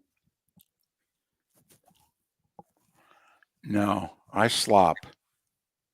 If it falls off the fork, it falls off the fork or the spoon or what have you. I slop.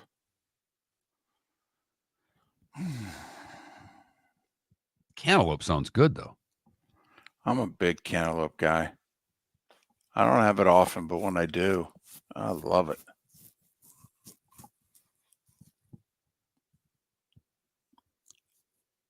All right, here we go.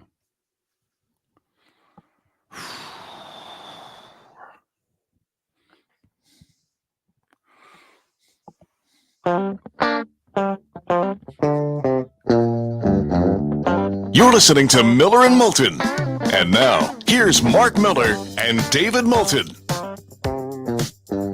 21 minutes past the hour on this Tuesday. We just had our weekly chat with David Samson. If you ever miss it, go to millerandmoulton.com.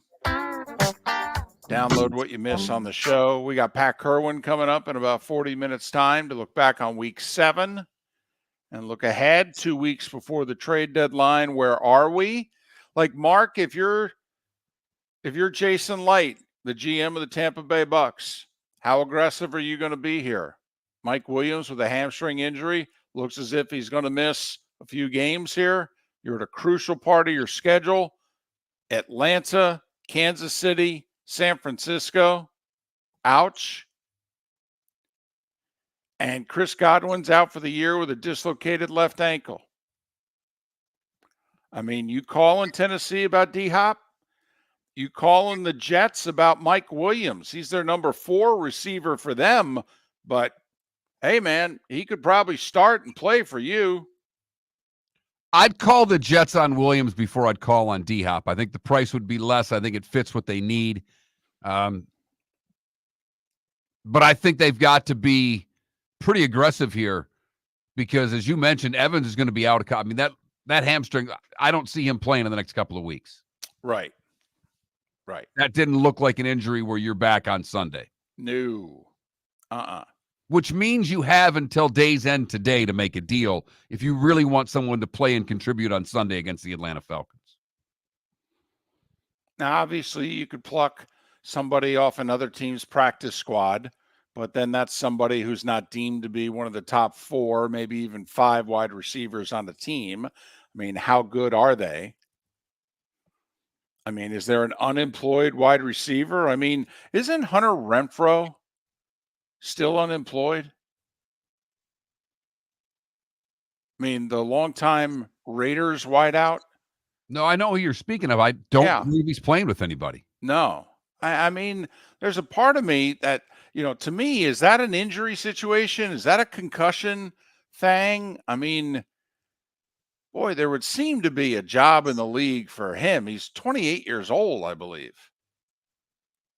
But just curious, if you're Jason Light and you're Tampa Bay, you need a 2-3 week, you need that kid who comes up in other sports, the baseball AAA prospect who comes up and for 2 weeks tears the cover off the ball. And boy, right when you needed it. Thank you very much. But I do like the idea of calling the Jets for Williams if I'm Tampa. You okay with giving up a 7th rounder? Yeah. Okay, I'm just asking because you've already given up a 6th. Like, you're down to 6 draft picks in next year's draft. You're trying to win a division. I agree. I'm fine with it. But I'm just saying, if you're probably heading into a draft in which your draft ends after the 5th round. Bob Clark in our Twitch chat room says Michael Thomas. I mean, he's unsigned, right? Or is he still with the Saints? Man, I'm just wondering, if you're Jason Light and you're the Bucks, how aggressive do you get here? And can this move help you? Or by the time you bring them into the fold and a few practices with Baker and, can he really make an impact?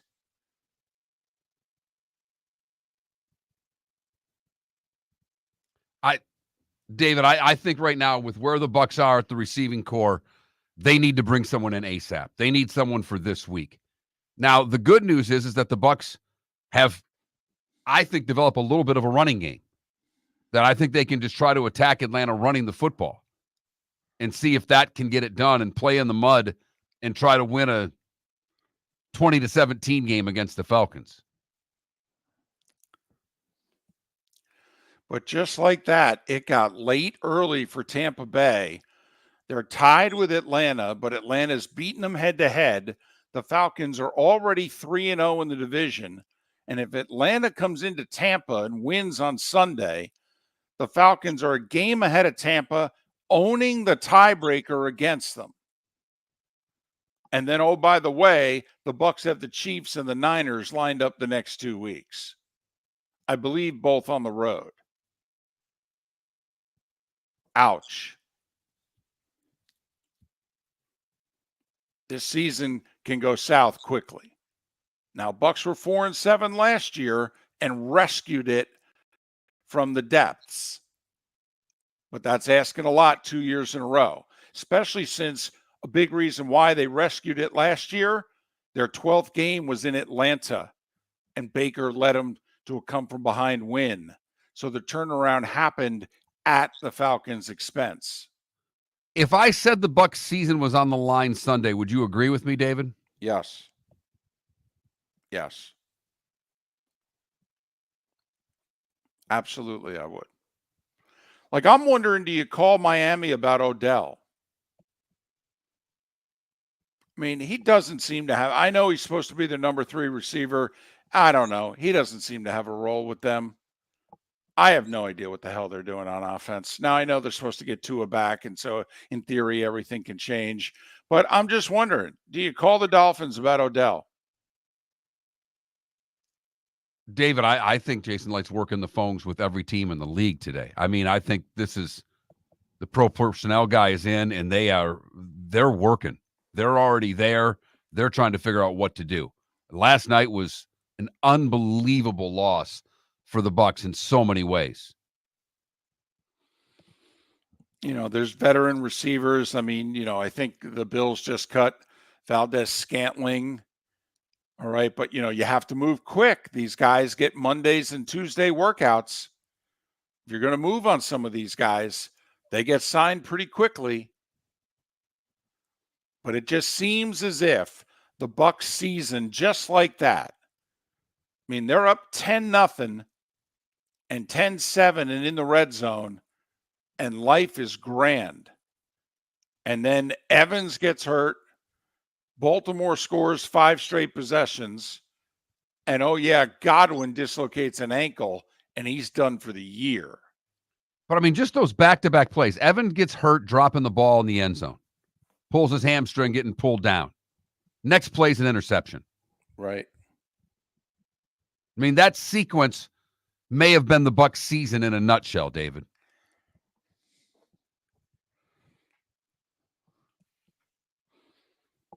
I think the Bucs have to make a desperate move right now. If they're at all thinking about salvaging this season, they've got to be very aggressive today. And how much of the future are you willing to trade?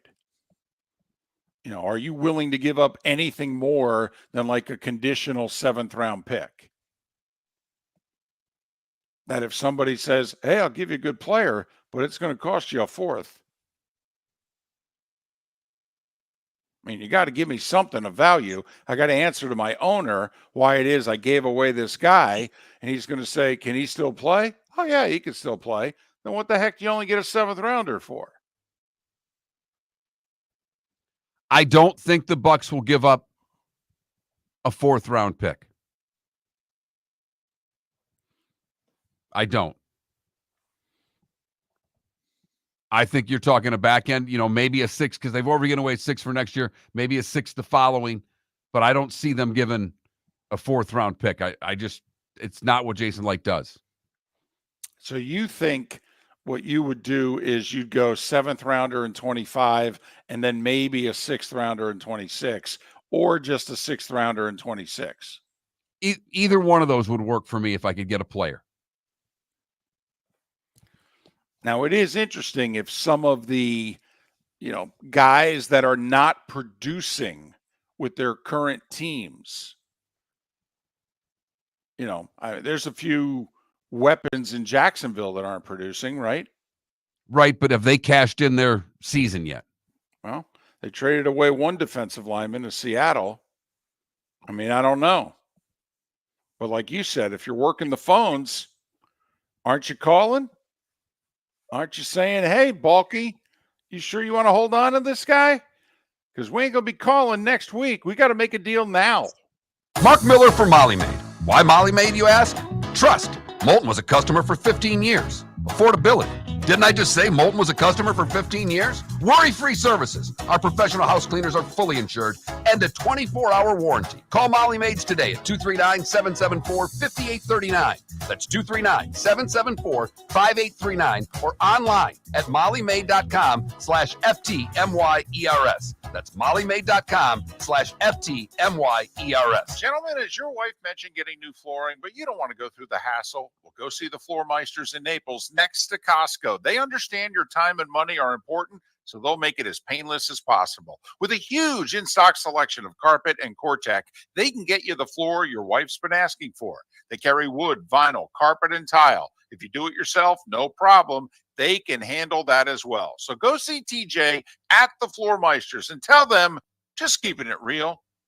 At Physical Therapy and Balance Centers, our goal is to help you love your life. When your life is sidelined by an injury, dizziness, surgery, or condition keeping you from doing what you love, we're here to help you heal and feel your best. Our therapist's evaluation will determine the root cause of your health challenges, resulting in a unique treatment plan customized just for you. Visit www.physical.com to find your nearest location and see how we can help you love your life. The Cape Coral Police Department is growing. They are currently looking for police officers and are offering a $10,000 signing bonus to newly hired officers. If you desire a career in law enforcement, or if you are already in law enforcement and thinking about making a move to a better agency, think Cape Coral Police Department. If you're looking for a police department that is committed to excellence, that invests in the highest level of training, state-of-the-art equipment, and some of the highest compensation in all of Southwest Florida, then the Cape Coral Police Department is for you. Visit capecops.com. That's capecops.com. This is Miller and Moulton.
How upset do you think Hellman's is that they signed Will Levis to a endorsement deal?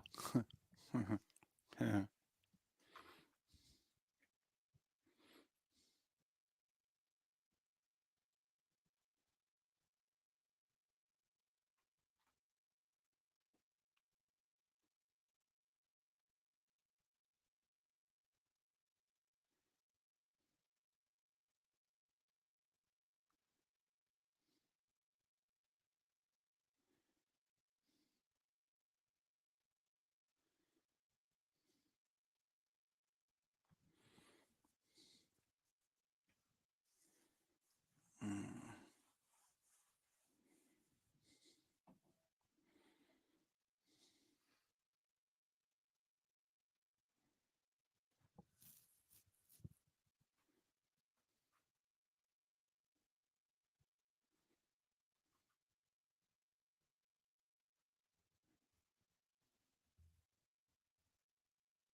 Pat's in the house early this morning.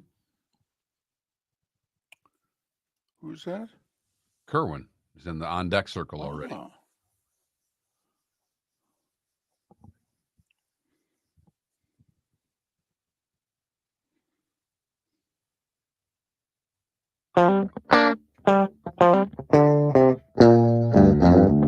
You're listening to Miller and Moulton. And now, here's Mark Miller and David Moulton. 22 minutes till the top of the hour. Pat Kirwan will join us at that moment in time to discuss the current state of the NFL. 7 weeks into the season, 2 weeks from today, the trading deadline. The Jets seemingly out of moves. Now the rest of the league can go to work, including, as we've been detailing, the Tampa Bay Bucks need to go find a wideout in these next 24 hours with an absolutely crucial part of their season, and maybe even just crucial week to their season. You know, that's the other thing, Mark. Gut feeling right now in the AFC, you're still thinking the right combination of 9, correct? Absolutely. I believe a 9-win team gets in the AFC. Because right now you have 2 4-3 teams that would be wild cards. Painful loss for the Chargers last night, but Colts and Broncos both holding down wild cards at 4-3 right now, which also lets you know that the Bengals, despite everything, are a game out. I mean, Cincinnati can just, okay, it's still right here. We can do this. We're a game out of the playoffs. You know, it's not going to be easy, but we can get this sucker done. Okay. Right now, gut feeling. 9 going to be enough in the NFC? I don't think so. I think you're going to need 10. Okay. Do you think that the 4th place team in the NFC North is going to get to 10? And I ask that because today, if you took the snapshot of the standings, all 4 teams in the North are in the playoffs. The Lions win the division, but Vikings, Packers, Bears are the 5, 6, and 7 seeds. I think it's going to be difficult because they've not really played one another much yet. I mean, we're looking at this snapshot of the schedule, right? But this year is very different than most. It's one thing to have the division games backloaded for the last couple of weeks, but it seems that every division's playing more division games very late in the season. Particularly the 2 Norths are doing it. So I don't think you can guarantee 10 when you haven't had a lot of division games yet. Now, that means at this snapshot in time, by the way, the Eagles are out. You know, that's another thing. I think a lot of us, if we were betting the proverbial Miller and Moulton $20, aren't we still leaning on Philly being in? However, are they going to be in as a wild card? Or do you think that Washington's shelf life here is about to get a little moldy?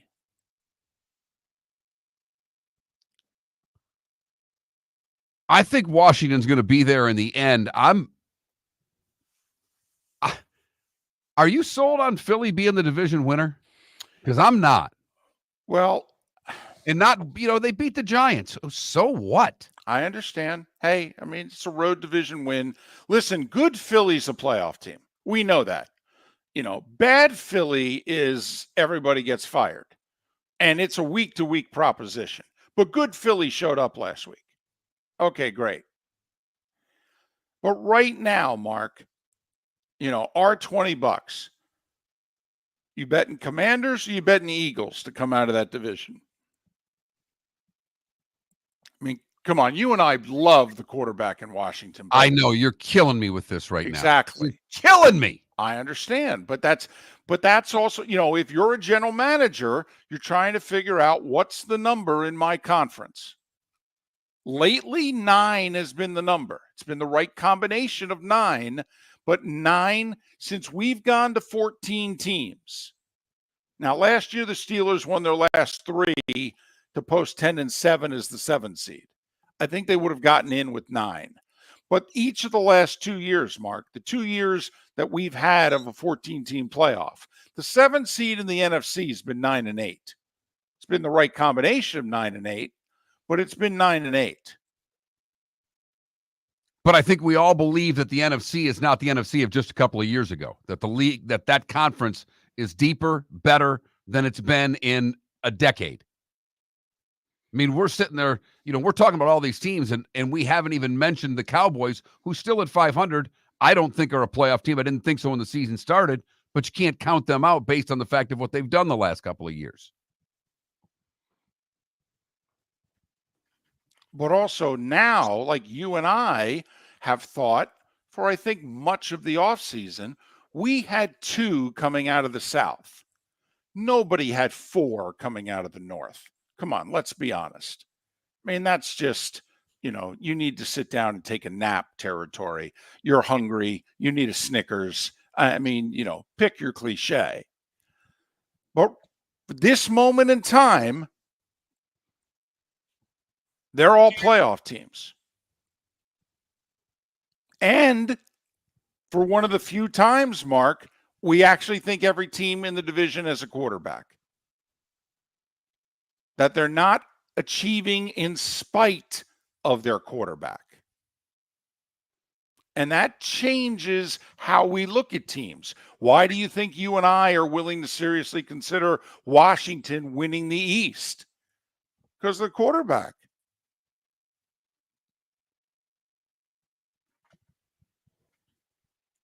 And it's why I'm scared of the Eagles, because I don't know week to week what you get with their quarterback. Now, good Jalen Hurts, a playoff quarterback. There's no doubt. By the way, when you talk about, and you made the comment, and this was off air, I think. So Mark was just looking ahead, and during one of the breaks, he said, we don't have any bye weeks this week in the NFL, and yet I don't know if we have a good slate of games. Let me tell you a game that, to me, just jumps off the table. We're focusing on Atlanta at Tampa for the obvious reasons. How about Chicago at Washington? Tell me that doesn't scream wild card tiebreaker. I could be honest with you. I think it's bigger for the Bears. With the division they're in, every win they get outside of the division, trying to get to that wild card's big. They've yet to play a division game. I still think they're the 4th best team in that division. So what are they going to do inside the NFC North with those 6? Are they going to win 3? Are they going to win 2? Are they going to win 4? Now, when we're talking about Daniels, we did acknowledge yesterday he got hurt, a rib injury. They're quite painful. They can last a while. All right. I mean, who knows? Maybe he's going to miss some real time here. Well, I think he misses this week. Okay. It's a hell of a week to miss. I understand that. But if you're thinking long-term, David, and you're trying to win that division, don't you have to err on the side of cautiousness when it comes to your star quarterback for this week? Of course. Of course. He's your franchise. Absolutely. And a rib injury that you could get 1 week missed, as opposed to putting him in there and something else goes wrong where you miss him for a few weeks, you can't afford. So I'll just take my chances and sit him out against the Bears. Now, game's already happened, and right now we think this team's in trouble, but Bucks have already beaten the Commanders. I mean, if it comes down to a 9-8 tiebreaker for a wild card, that's a pretty good thing for Tampa to have in their hip pocket.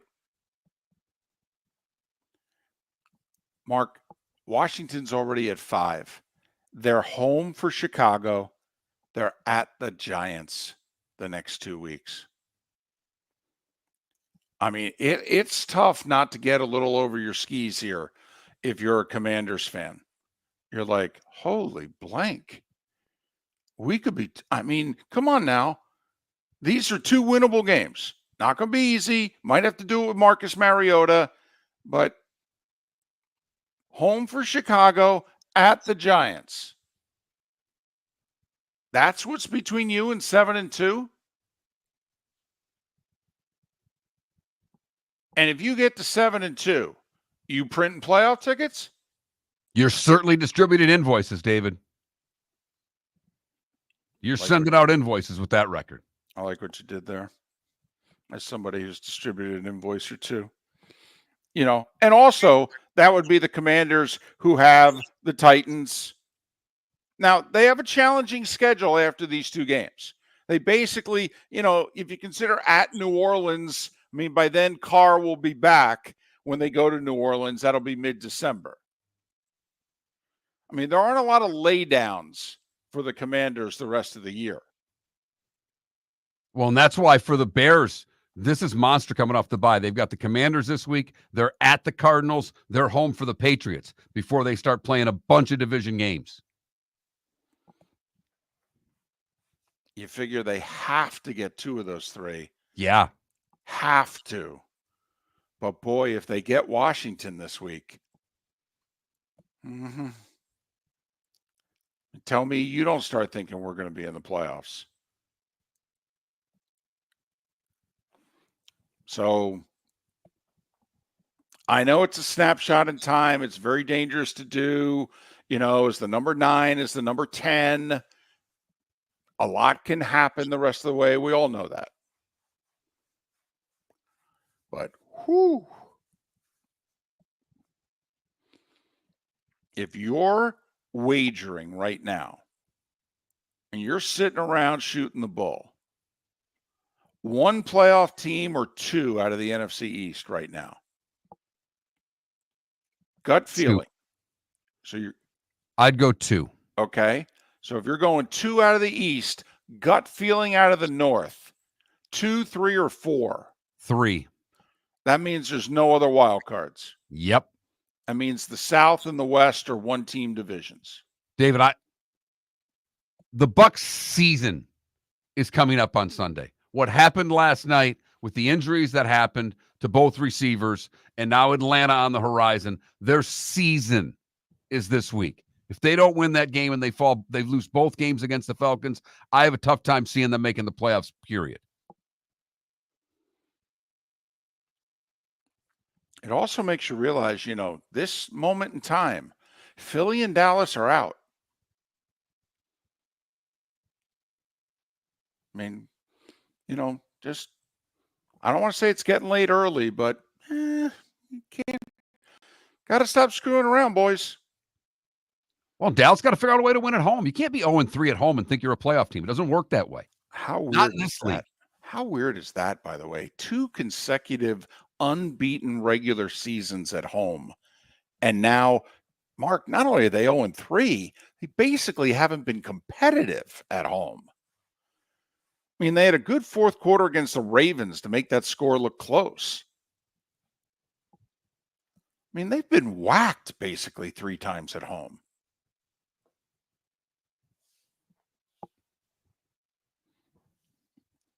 Eagles, by the way, are at Cincinnati this week. Right.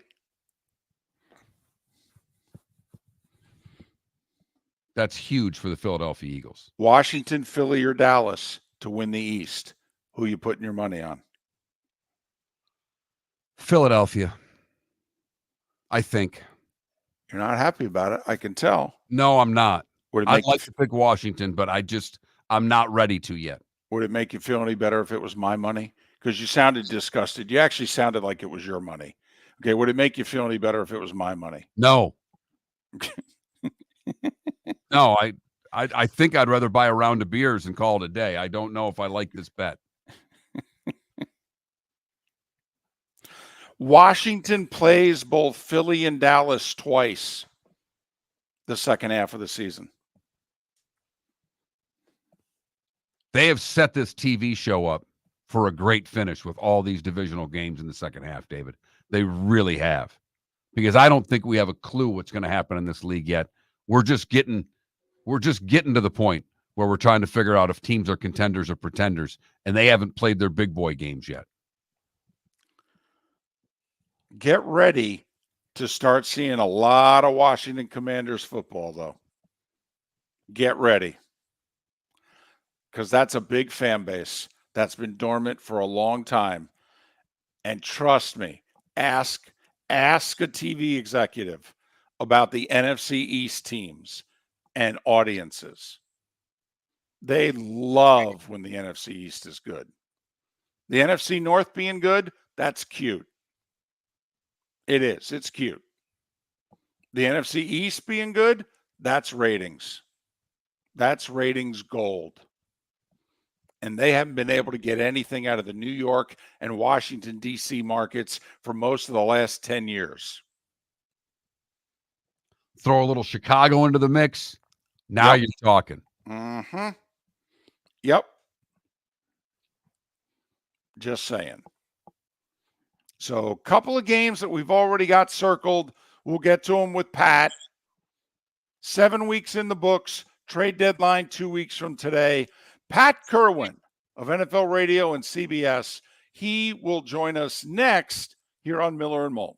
We started our show 18 years ago and have been fired 3 times, but Miller and Moulton have never lived on the edge like we are now. We have our best morning ratings ever, are steadily adding affiliates, yet we only have a few sponsors. And if that doesn't change, we can't continue. But if you want to advertise on Miller and Moulton, reach out to one of us directly by texting sponsor to 21,000 or contact Mark on X at that Mark Miller or me at the David Moulton. You can save Miller and Moulton and make your business some serious money by texting 21,000 now. American Paint Supplies, for nearly 30 years, is your one-stop shop for all your coating needs. If you are a designer, a contractor, a professional painter, or a weekend warrior, American Paint Supplies is the place where experts go to get expert solutions. At 6100 Shirley Street in Naples off of Pine Ridge, American Paint Supplies delivers the best solutions with the best products with the best support. Meet Gene and his team today at American Paint Supplies. Call 239-566-2700. That's 566-2700 or online at AmericanPaintSupplies.net. The Cape Coral Police Department is growing. They are currently looking for police officers and are offering a $10,000 signing bonus to newly hired officers. If you desire a career in law enforcement, or if you are already in law enforcement and thinking about making a move to a better agency, think Cape Coral Police Department. If you're looking for a police department that is committed to excellence, that invests in the highest level of training, state-of-the-art equipment, and some of the highest compensation in all of Southwest Florida, then the Cape Coral Police Department is for you. Visit capecops.com. That's capecops.com. The world-famous cigar bar started as a neighborhood place in downtown Fort Myers, and now it's a brand, a destination, with 4 locations. The original place, Henry Street, Fort Myers, Gulf Coast Town Center, on Southeast 47th Terrace off the Cape Coral Parkway, and the Lounge on West 1st Street in Fort Myers. A place to go, whether you just need a relaxing drink and a smoke after a tough day at work, or a place to go celebrate. From relaxation to celebration, the world-famous cigar bar. I love my shower.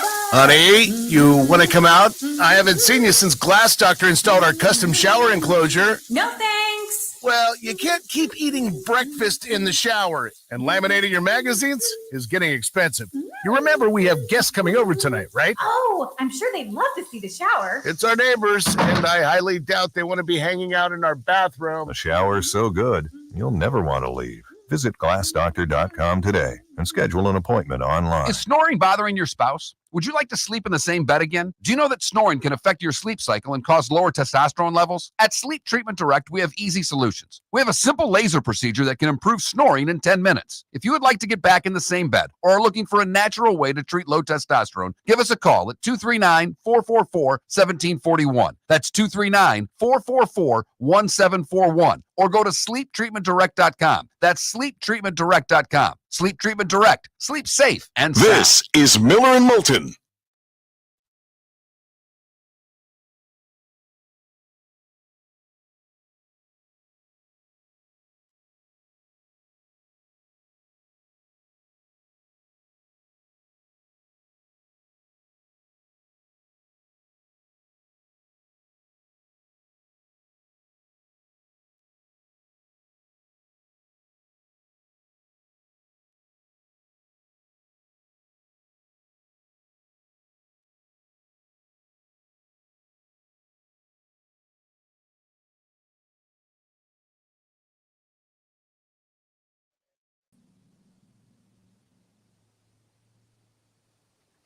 Good morning, Pat. Good morning, Mark. How are you? I'm good. How you doing? Always good, man. I was up so early. I said, let me listen to see what the guys are talking about today.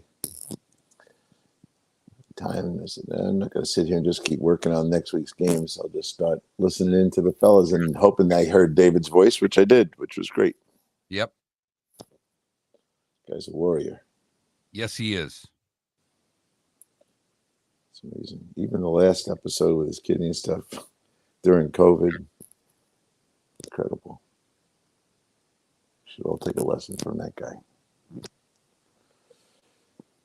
And how's Catholic school doing? Doing well. Finished her first quarter with all A's. Don't you love those grades? Absolutely. I love it now. I think I was telling you before, Pat, everything she does is on an iPad. So literally there's not a moment in time I can't go look exactly at what grade is in every class. I get every homework. I get every graded homework assignment sent to me on email. She can't. I mean, there's no way for her to slip one past me, if you know what I mean. No. Can you imagine if you and I were subjected to that? When we oh my goodness, I would have had great grades. We'd learn computer science real fast and screw up the machines.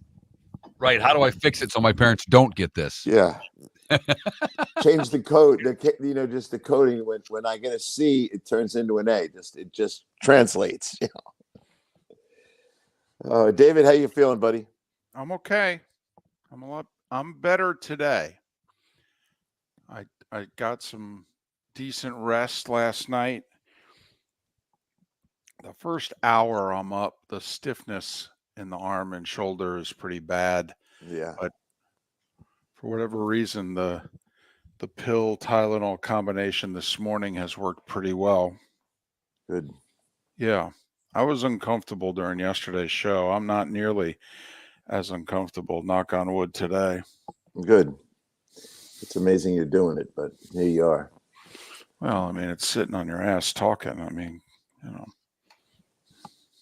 Yeah.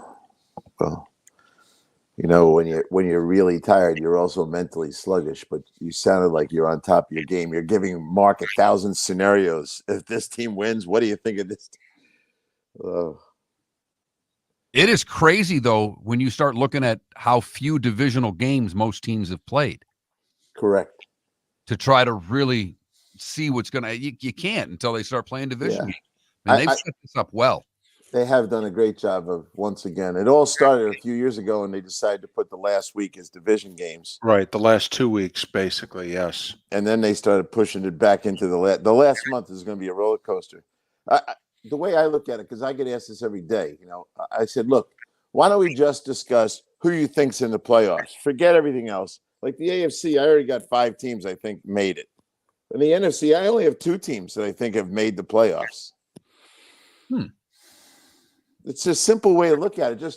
If you just ask yourself, who's a lock to get in? I got Detroit and Minnesota, nobody else. And all of those scenarios that David put on is the reason.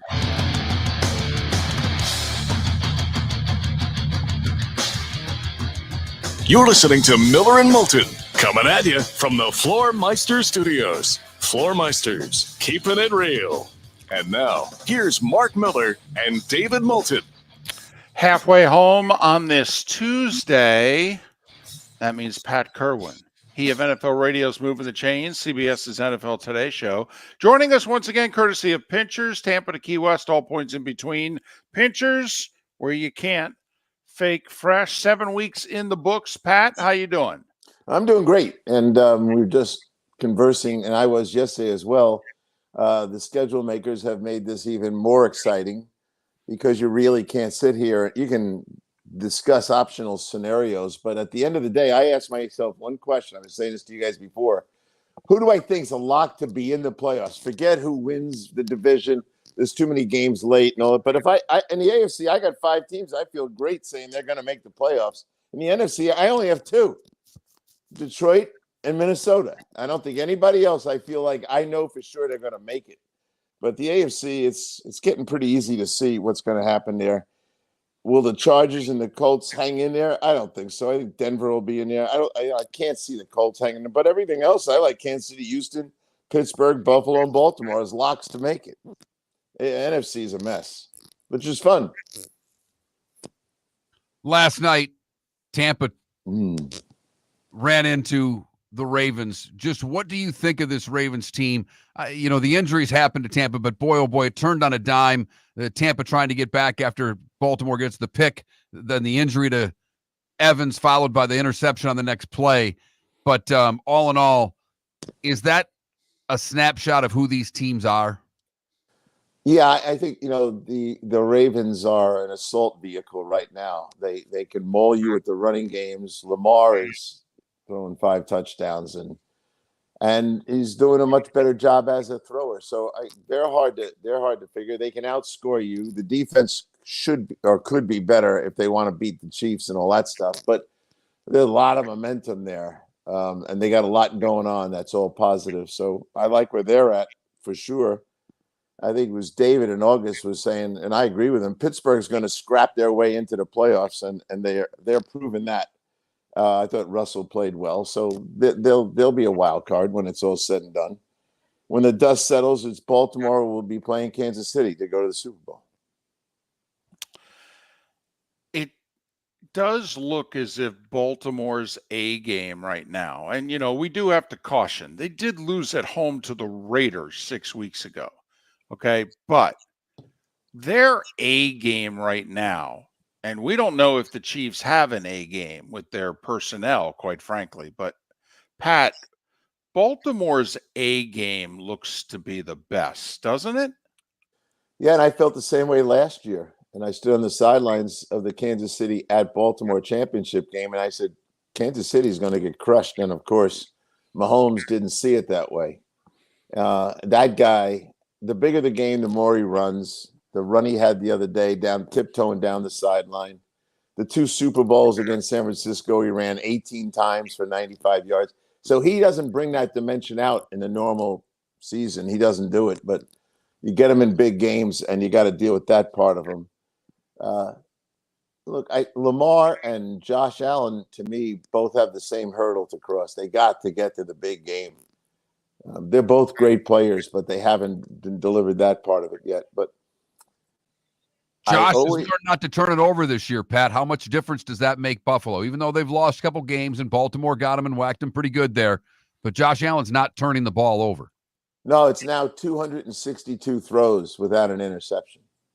This is a guy that had interception rash. He'd get into it and he'd throw a couple of goofballs and they'd be picked off. But now you go all the way back to last year, it's 262 throws without a pick. That says a lot about his discipline and what he's got going with Joe Brady. So, and I've talked to Josh about it. He was very much aware and he didn't want to be that guy. So I don't think he's throwing up those crazy passes as much as he used to. And he knows he can't afford to because they need him to play clean. They're not as good at the receiver core and everything else. Can you imagine no interceptions with that group of receivers? No, I can't. But is this lazy on my part? Is this with Josh Allen kind of like what we saw with Favre in 95 and 96? Second half of 95, Brett started, the turnovers left his game, and Green Bay became elite. And then in 96, they went on that 3-year run. Okay. I mean, is Josh Allen now saying, hey, it looks like I'm going to have to play Mahomes-like, and I can do it? Absolutely. And I'm glad you made the analogy to Favre because they're kind of the same riverboat gambler guys. And then the older guy decided to do it a little different. And I think Josh is in the middle of it. Getting him the receiver the other day was brilliant by Brandon Beane because it changes how people are going to line up their secondary, and it's going to make it easier to find his second and third guys. So I like that happened. Now San Francisco and Tampa Bay have to get a guy. They should be fighting over Mike Williams right now. Tampa Bay should go get Mike Williams. They're going to need him to hold off the posse. I talked to Raheem yesterday. When Atlanta played Tampa 2 weeks ago, they put 500 yards on those guys. That is not normally how you see Tampa play defense. So I would think Tampa's going to have to score some more. I love the way Baker's playing, but I don't know. Mike Williams is a mandatory assignment if I'm those guys. I love the way Baker was playing. Last night, that was not good Baker. Those interceptions were on him, Pat. Yeah. And he knew it too. He wasn't trying to pass that off on a bad route or anything else. He knew he was wrong. He is still a gambler, but I do think, well, I know how the team feels about him, and I know that he can. I'll tell you one thing about the guy that I think I wish we all had is he forgets a bad play pretty fast. He's almost got like a cornerback's mind. Okay, I got beat for a touchdown. So what? Here I am. I'm the greatest. I think he just plays hard right through those things. That's why he's got 15 touchdown passes. He's Pat Kirwan, NFL Radio, moving the chains, weekdays 3 to 7, Saturdays 2 to 5. And then on Sundays, well, he's helping make the CBS's NFL Today show happen. Pat joining us once again, courtesy of Pinchers, Tampa to Key West, all points in between. Pinchers, where you can't fake fresh. All right, you're Washington. What are you doing with this Daniels rib injury? I mean, this is your franchise, and yet you have a chance to do something at least a year ahead of schedule here. You know, how involved is medical with the team, or is this totally a medical decision? What's going on here? I talked to Danny Quinn Sunday night after the game, A, to congratulate him, and B, to get a little feel for the situation with the quarterback. It was interesting. He chose, and we've been friends forever. He's not going to BS me or anything, but I think they're still holding out hope that he could play. He's cautious about it because he's not sure. I don't think he'd put the guy in harm's way, but I don't think he feels like this may be something he's got to sit out. So let's see who practices, not so much on Wednesday, but on Thursday and Friday. Let's see if he goes out and throws the ball. I would try to play the game with Mariota personally. It's a long season. You got to hold off all those division games later. We never talk about Dallas, but they could beat you, and who knows who they are. We have already eliminated them. Have you noticed? Do you ever talk about Dallas anymore? No. Never. You never even have them. You just maybe a Philly conversation, but no Dallas conversations. They can still be a problem. But, I don't think Dan would do it unless the kid goes out and practices and throwing the ball well and feels no pain. Now, the cartilage issue is always worse than the rib bone issue. It's more painful. You guys know that. Now, can you put a block in there and take some of the pain away? He did, he got hurt on the first play. We all know when he got hurt. He threw a ball right before he left the field, and it was a bullet. And I'm sure it had some discomfort to it.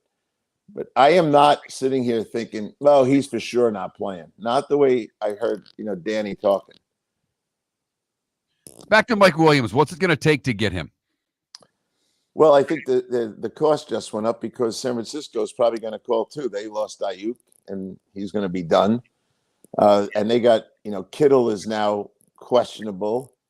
Debo, I think, will be better. He was feeling sick or something. But they're trying to, hey, right now they're the 11 seed. Is that where they are? We talk about them like a lot. I don't see them as a lock to make the playoffs, not with their wounded Warriors. They could be in some trouble here. Well, the good thing for them is that their division's right in front of them. They're a game behind Seattle, but they've beaten Seattle. So they know, quote unquote, if they take care of their business, they at least can get out as West champs and go from there. And Pat, of all the teams in terms of home field in the playoffs, the way the Niners play does travel well. Yes, it does. But they're traveling with a lot less weapons now. And that doesn't appear to be clearing up. And actually, it's gone backwards. McCaffrey's nowhere to be seen yet.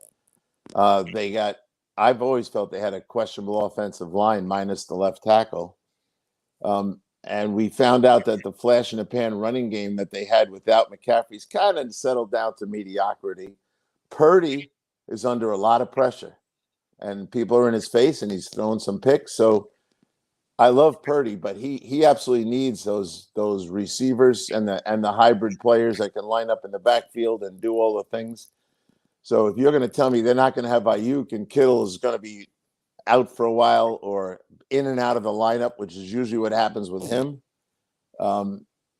I'd be a little cautious about giving them a lock to make it. You know, back to the Bucks, you talk to Bulls all the time. They're going to have to figure out whether they go get Mike Williams or not. This game against Atlanta is going to have to be a run game. And they started to do some of that early against the Ravens. They got to figure out, I mean, they're going to have to change their identity for this week. Are they not? Yeah, I think they have to do it. They also can recognize that they got 500 yards put on them, and they're going to have to think about slowing this game down. I think the Seattle game will teach Tampa a lot about how to play against Cousins right now. And, you know, getting in his face, you see a couple of mistakes being made, interceptions, things like that. I say this to you guys, and I say it on my show a lot. Sweeping a team is really hard. This is pro football with grown men. Sweep, and I talked to Raheem about this yesterday. I said, you know, sweeping teams is hard. The motivation is for the team who lost the first time. And the other ones are going to take a critical look at the game that they played against you and fix things. You put up 500 yards. It's hard to switch and change stuff. So you see a lot more splits than sweeps. And I think this one's setting up for a split. He's Pat Kirwan, NFL Radio's Moving the Chains, CBS's NFL Today show, joining us once again, courtesy of Pinchers. Pat joining us on the American Paint Supplies hotline. More with Pat on the other side here on Miller and Moulton, millerandmoulton.com. Visit Jason and Todd at the Diamond District. Jason and Todd at the Diamond District believe in celebrating love with craftsmanship that stands the test of time. That's why they're excited to bring you America's top bridal designer, Takori. From October 25th through the 27th, discover the entire Takori collection, where handcrafted artistry meets bespoke designs. Each piece is thoughtfully created with meaningful details, representing the moments that mean the most. At the Diamond District, you'll explore timeless designs that capture the essence of elegance. Each Takori ring is as unique as your love story. Pair your Takori ring with one of our stunning GIA certified diamonds and take advantage of 2 years interest-free financing. Join the Diamond District Friday, October 25th through the 27th for this exclusive event. Takori, where every detail is crafted to be unforgettable. Jason and Todd look forward to shaking your hand and welcoming you to their Diamond District family. Visit Jason and Todd at the Diamond District. American Paint Supplies, for nearly 30 years, is your one-stop shop for all your coating needs. If you are a designer, a contractor, a professional painter, or a weekend warrior, American Paint Supplies is the place where experts go to get expert solutions. At 6100 Shirley Street in Naples off of Pine Ridge, American Paint Supplies delivers the best solutions with the best products with the best support. Meet Gene and his team today at American Paint Supplies. Call 239-566-2700. That's 566-2700 or online at AmericanPaintSupplies.net. Gentlemen, is your wife mentioned getting new flooring, but you don't want to go through the hassle? Well, go see the Floor Meisters in Naples next to Costco. They understand your time and money are important, so they'll make it as painless as possible. With a huge in-stock selection of carpet and Cortec, they can get you the floor your wife's been asking for. They carry wood, vinyl, carpet, and tile. If you do it yourself, no problem. They can handle that as well. So go see TJ at the Floor Meisters and tell them, just keeping it real. This is Miller and Moulton.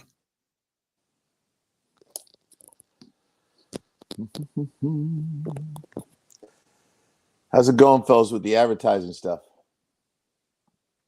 Okay. Pretty good. Good. Not great. Pretty good. Yeah, well, wish we had someone out banging on doors for you, trying to get them. Yeah.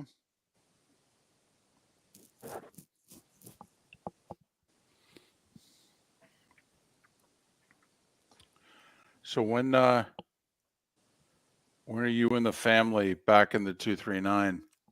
The 4th of November. There's no reason to go down on the weekend with my work. So Monday morning, 6 a.m. on the 4th. My wife's in Scotland right now with Greg Robinson's wife.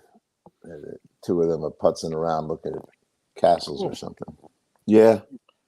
They both like Scotland. And I putzing around looking at castles or something.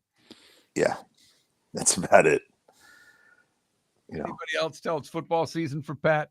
They're putzing around looking at castles. That's what they're doing. I spent a day in Ireland with Gary Danielson's wife. Okay. We were going from church to church and we were doing the same thing, churches and castles. Yep. And you're a better man than me. I drop Janet off at the castles and go to a bar. And believe me, I've had some great events of my own while she's in museums, castles, art exhibits. And I love dropping her off. I was fascinated by all the dead people that they had buried inside the churches. Yeah. I found that to be remarkable. Yep. She got me in London once 20 years ago, and I found myself on my knees doing a brass rubbing. You know, she puts that black paper down on top of those brass, they look like soldiers or something, and you rub it with this stick kind of thing in it, and it transfers itself right onto the black paper, which then they frame and everything. That was the end of it for me. Brass rubbings. All right, Pat. What I thought Jameson Williams grew up. What the hell? Yeah. Come on. He's very talented. And as soon, this is the story about a lot of these guys. Some of them, when they're loose cannons, if they have some success, then they conclude it's easy and then they fall back into their ways. Dan will straighten them out enough to get a good season out of him. What's he going to miss 2 games? Yeah, I have a feeling the Lions are just going to wait for that contract to expire and move on. I do too. That they're like, listen, you're talented, but I can find talent. Yes, and I agree with how he's going to do it too. Big smile on his face right after that goodbye. Yep. Say nothing but good things. Okay. Say it's just a cap thing. But and remember, he traded Hawkinson. He could, with a year to go, find someone who really would like him. That wouldn't surprise me. Hell, he could trade him now. Yeah. I don't think he would because not yet. Next year. Not right. Number 2 wideout on a Super Bowl contender, but yeah. No, and if he gets one in the draft, he likes them, the young ones now, because he knows he can mold them. So if he gets one in the draft, he could be trading this guy on draft day. Especially if he has a good run here to the Super Bowl. You can always trade him to the Raiders. They like guys like this. Hey, so I said this yesterday. Jim Miller thinks I'm crazy. This guy called. He was a good guy, complaining about the players and how they fake injuries to get out, referencing Devontae Adams.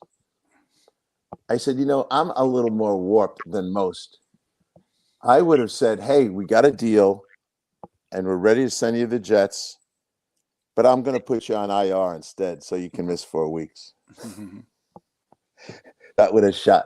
He would have gone, that with that injury of yours that apparently is still bothering you, we're going to put you on IR. Here we go.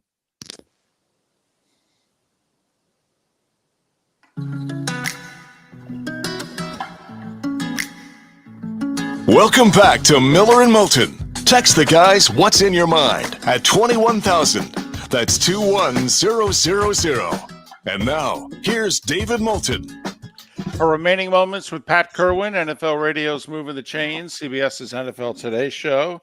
Joining us courtesy of Pinchers, Tampa to Key West, all points in between Pinchers, where you can't fake fresh. Pat joins us on the American Paint Supplies hotline. All right, 2 weeks today is the trading deadline. The Jets obviously have been very active. Don't know if there are any other moves for them to make. So when do you pull the cord on the season? Is it after this week's game? Like if you're the Dolphins, if you're the Jags, are you giving it one more week before you say, all right, start returning phone calls? Yeah, it's funny when I talked to Brandon Beane about trading for the gig he took from Cleveland. He said that was the conversation with teams. Like, hey, we might want to move this guy, but we want to see if we win this week. And if we win, we'll probably hold off doing it. And because they had 3 weeks to go at the time, now they have 2. So there are some teams on the bubble that are thinking, I'd like to bail out, but if we win and I stay alive in this thing, then I wouldn't do it. And we could figure out who those teams might be. Are the Rams thinking if they go down to 2-5 that they might walk away from someone? The Saints, they got a lot of guys with dead money. So I do think there's a couple waiting to see if they can win a game and stay alive in the race. I mean, they got season ticket holders and luxury box people. They have to, you better not, once you bail on them, they're furious about the season. So you're just hoping that you can win to stay alive in this thing, even maybe the Jaguars. But I think they know they're not going to make the playoffs, but they're just trying to hold off as long as they can. And then we have all the tradable names. Williams is on the top of my list. Zadar. I don't buy that Max Crosby's ever getting traded. That guy's the heart and soul of that team. You take him out of there, the people in Vegas are going to be furious. There'll be no one to watch. I'm just curious that you said the Rams have season ticket holders. I'm impressed by that. What would it take to get Crosby? I know you don't think it's going to happen, but let's just say, Detroit makes him an offer they can't refuse. What's that offer? 2 1s and a 3. I might do that right now if I'm Detroit, by the way. Well, everyone says that until they, and it might be more than that because the ones, he's going to make the ones the bottom of the round. So it might be 3 1s or 2 1s and a 2, but it's going to be, if I'm the Raiders, I just said that to have a conversation with you. I wouldn't do it. Not with a team that's going to be picking 30th or 31st. How valuable are those picks?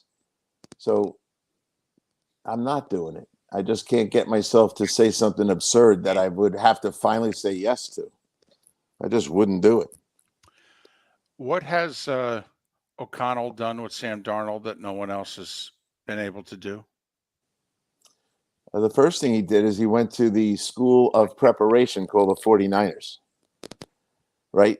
That's where he went to school and learned how to play in this offense. And that was a valuable experience for him because he got coached up by Shanahan and the boys about how to play this kind of football. And then he moves over to Minnesota as a well-trained guy who was supposed to be the backup and maybe play 5-6 weeks. There were no credentials that say he was any better than Jacoby Brissett, really. But everything worked out for him to play, and his training put him in a position. He has unbelievable targets, and he doesn't panic. Here's his biggest mistake: at USC, at the Jets, and everyone. And he loves blaming himself, which I respect him for. He would get it nervous. He'd flush out of the pocket, and he'd throw an interception. And he made most of his mistakes like that. Now he sits in the pocket and reads down to number 3 and throws the ball. And their third receiver is still pretty damn good. So he's disciplined, but I give the 49ers a lot of credit for fixing him. Pat, can I just ask you a specific question about the end of the Lions-Vikings game? The last play? Yeah. I'm watching the game with my wife. I said, well, this is over now. They're going to have a runoff. And they didn't have a runoff. So, she looked at me like, what are you talking about, runoff? I'm like, but there's got to be a runoff here. This is a procedure penalty with 1 second on the offense. How do they not call that why was that not a 10-second runoff? Well, I have not talked to the league about it, but I have talked to the Lions about it, and they are 100% on your side, which means they've called the league office on it and said that that's a 10-second runoff. And to my knowledge, now I didn't talk to anyone this morning. I talked to them yesterday, though. Those guys are waiting for an answer. And that is the worst. You cannot create an advantage for the team that caused the penalty and give them an extra play. Well, that's what that turned into. Well, the other thing was Dean Blandino's explanation live was, pardon my French, asinine. He said it was not, because they were set with 1 or 2 seconds to go, therefore the violation was not a moving one, if you know what I mean, that the clock was set. No, it wasn't set. The clock was running. Of course, the snap took place in the penalty with a running clock. I mean, Dean Blandino said this on national television, Pat. I know. I heard it. I mean, Dean's not a dumb guy, okay? And we all get sometimes officials try to cover for other officials. But, I mean, Pat, when the whole league thinks that that's a 10-second runoff, how can it not be a 10-second runoff? Well, and the worst part of that, the worst part is that it happened the way it did. The second thing that's as bad is they should have made an announcement Monday morning apologizing and saying we blew the call. They didn't do that. And I'm still waiting for an answer, trying to get the league to say something, which they might. But yeah, it was a disgrace. And it was really, I mean, I don't know how many calls you've had on it, but that was like the first set of calls. 3 o'clock on Monday afternoon. That's what they wanted to talk about. And I go, I'm embarrassed for the league that this happened and that they have not cleaned up the whole thing and admitted they were wrong. And again, where's the league office during the game? Why didn't they call down and say, slow your roll, the game's over? Where was that? So that there's more to blame than Dean Blandino.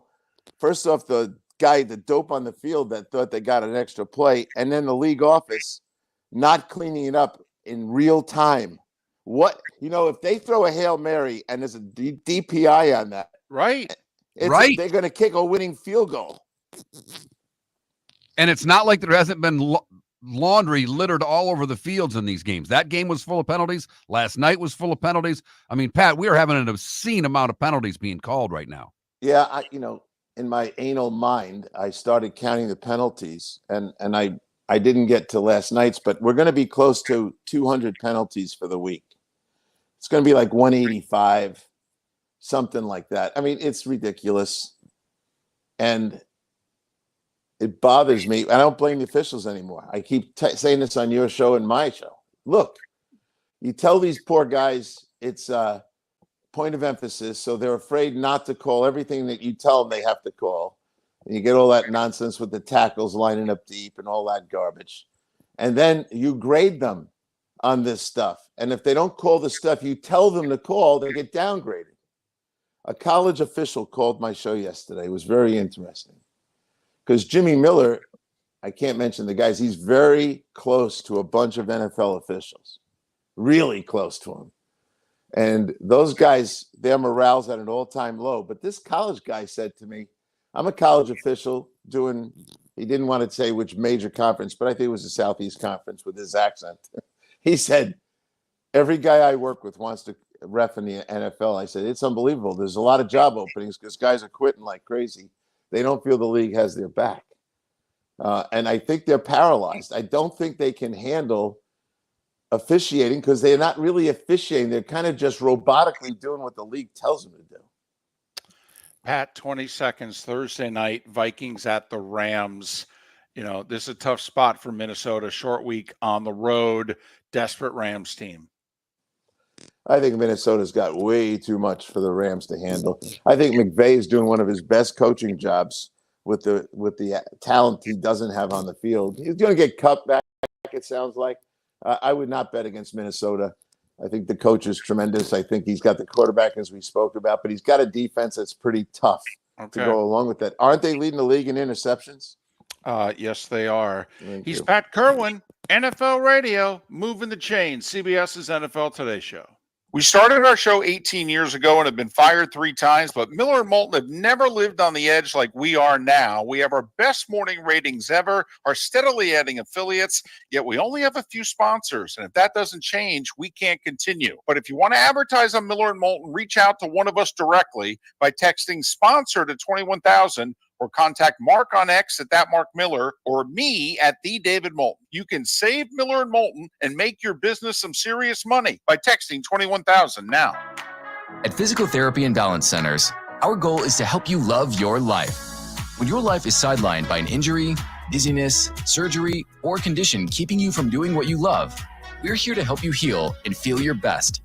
Our therapist evaluation will determine the root cause of your health challenges, resulting in a unique treatment plan customized just for you. Visit www.physical.com to find your nearest location and see how we can help you love your life. American Paint Supplies, for nearly 30 years, is your one-stop shop for all your coating needs. If you are a designer, a contractor, a professional painter, or a weekend warrior, American Paint Supplies is the place where experts go to get expert solutions. At 6100 Shirley Street in Naples off of Pine Ridge, American Paint Supplies delivers the best solutions with the best products with the best support. Meet Gene and his team today at American Paint Supplies. Call 239-566-2700. That's 566-2700 or online at AmericanPaintSupplies.net. Mark Miller for Molly Maid. Why Molly Maid, you ask?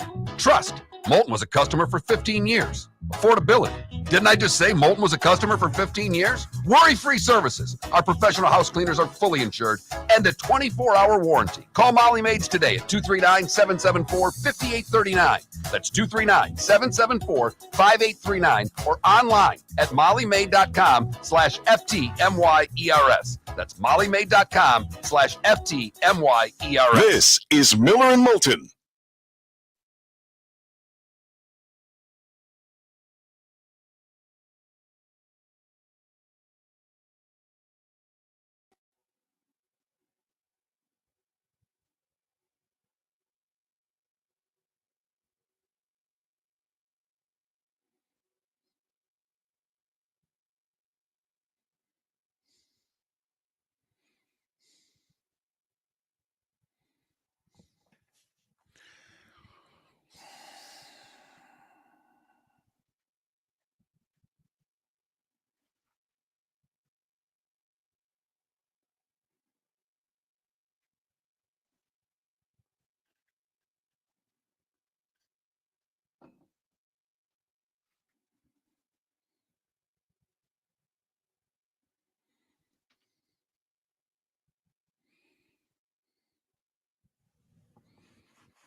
That was weird.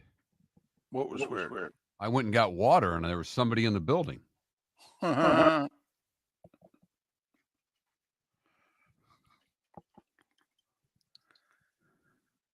it a Beasley? No, it was some sales guy, which made it even more weird. Right.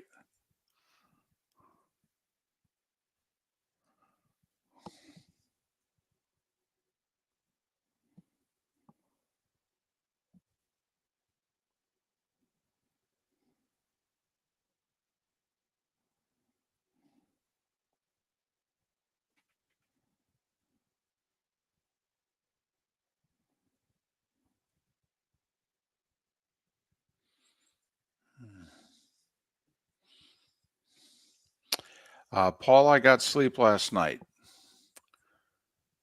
I slept 2 hours during the game, and then I slept 5 hours straight.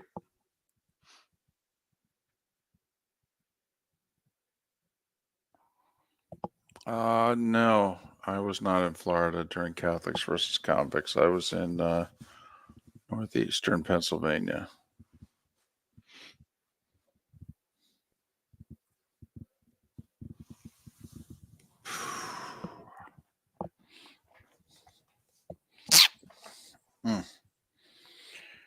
Oof.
You're listening to Miller and Moulton.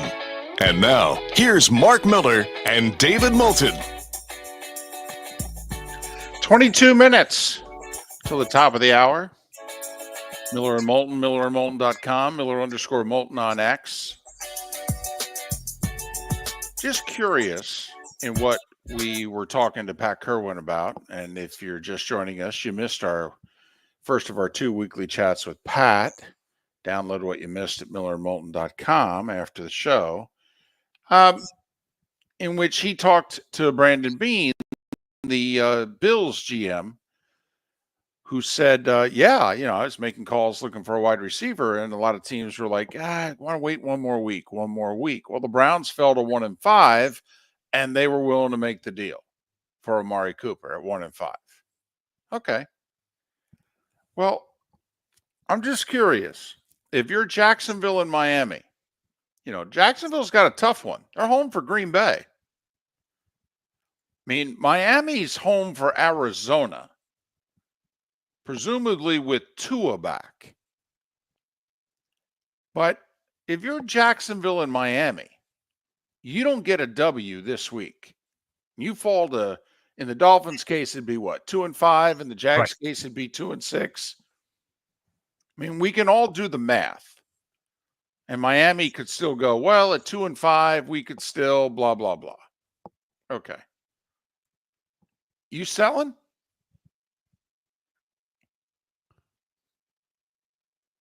Yes. If they both lose this week, I'm selling.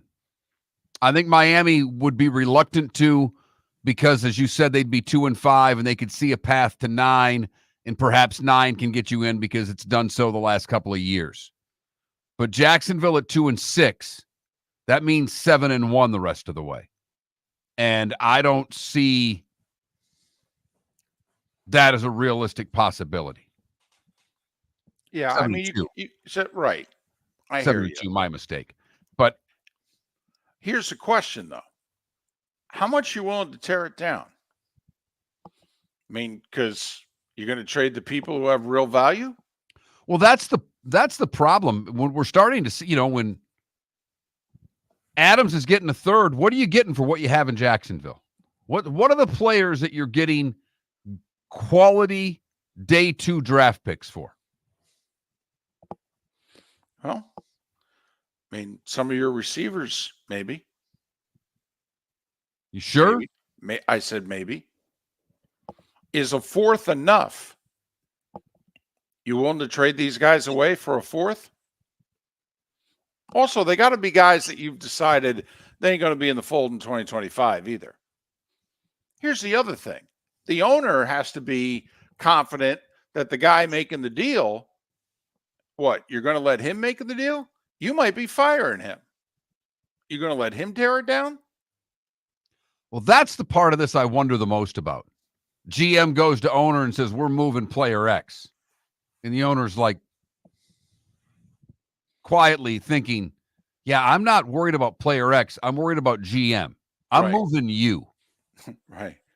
So you're not going to be messing up with my roster that you've already screwed up anymore. But also, Stephen Ross, I mean, he does not seem to me to be a guy who's willing to blow up this team. But if they lose at home to Arizona, I mean, if you don't think they're done already, boy, are they done. I don't care what Arizona just did last night at home against the Chargers. I don't. I mean, how many more winnable games are the Dolphins going to throw away before you have to give up on the season? I mean, it's atrocious that they lost that game Sunday. I got stuck watching that game. Some of the worst football I've seen in a long time. That was David, you are right. I had that game on as well, and it was a difficult watch. But B, the fact that they couldn't get the horse into the barn with a 10-0 and a 10-3 lead.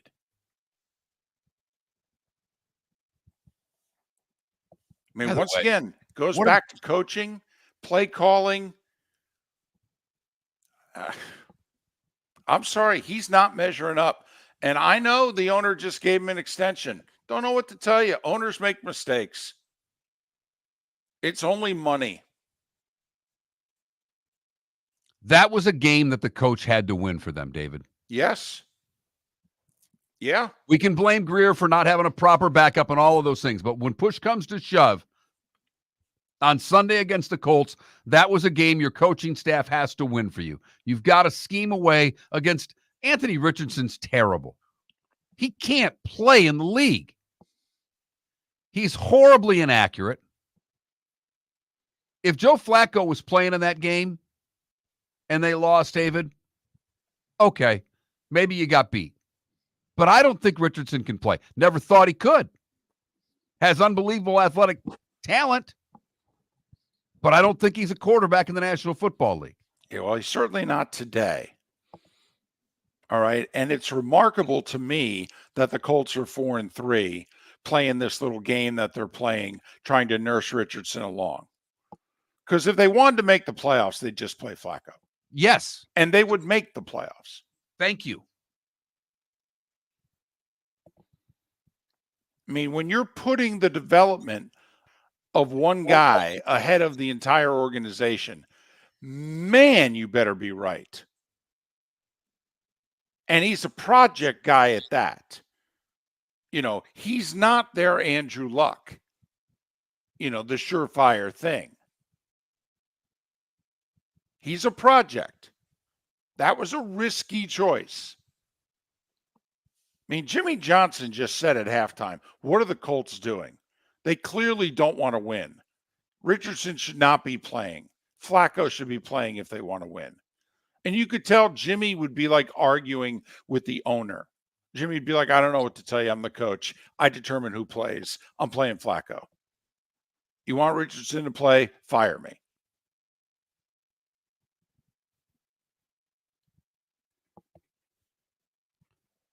It's remarkable.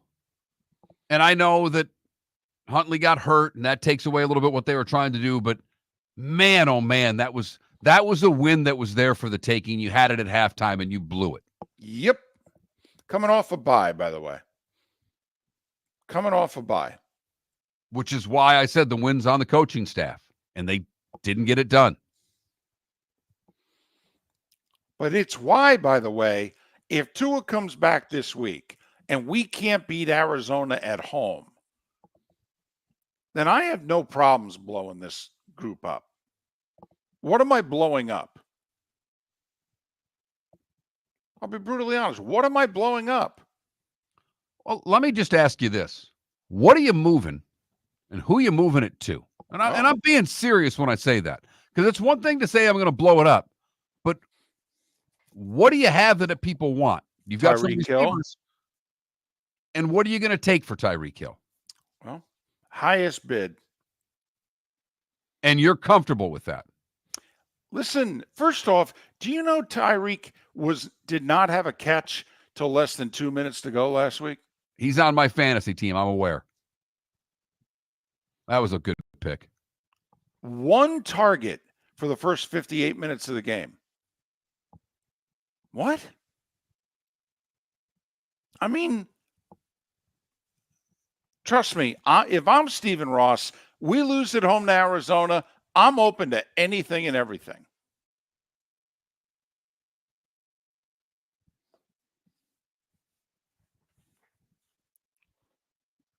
But I don't know if blowing it up for blowing it up's sake's the right move if you're not getting a good return on your investments. I mean, Well, they're not getting a good return on their investment now. These guys are a fortune. They're not even being used.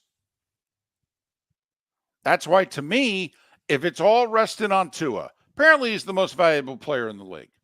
I didn't realize that, but apparently he is. Which also should be an indictment in quite a few other people in that organization. But fine, apparently he's the most valuable player in the league. Well, then you better as hell be able to beat Arizona at home. I mean, Hill better be getting 14 targets, 10 catches, 110 yards this week. We better see an offense that looked like the one that pounded Denver a couple of years ago or early last year. And by the way, can I, let's just say Tua comes back this week and he's healthy and he plays well and they win. I mean, can I buy this? He's a hit away, right? I mean, more than any other player in the league, isn't he a hit away? It's hard to argue, David. So what am I doing? I mean, what are the odds that he's not going to suffer that hit?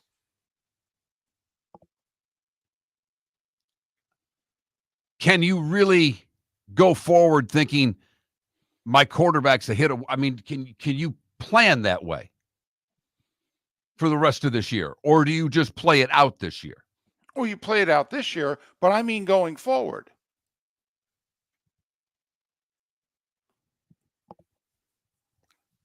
I mean, that's why, to me, they got to have a plan B here pretty soon. Because can they really go forward with the thought that Tua's never going to suffer that hit? Now, it can happen. You and I are hockey guys. There are many a great hockey player who have battled concussions and for 2-3 years were on the losing end of them and then went 10 years without one. I mean, Sidney Crosby, Pat LaFontaine, great hockey players who logged heavy minutes and looked as if their careers were going to be done because of concussions. I mean, there's a whole generation of hockey fans that don't know about Sidney Crosby and his concussions. It's been so long ago.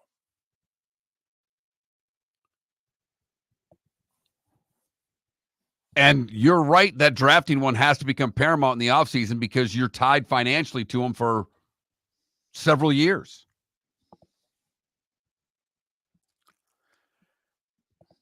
But also, what I've put together doesn't look as if it's going to work. When it was at its best, I couldn't win enough with it. How could you, as the owner of the Dolphins, think that what Greer and McDaniel are selling is not snake oil?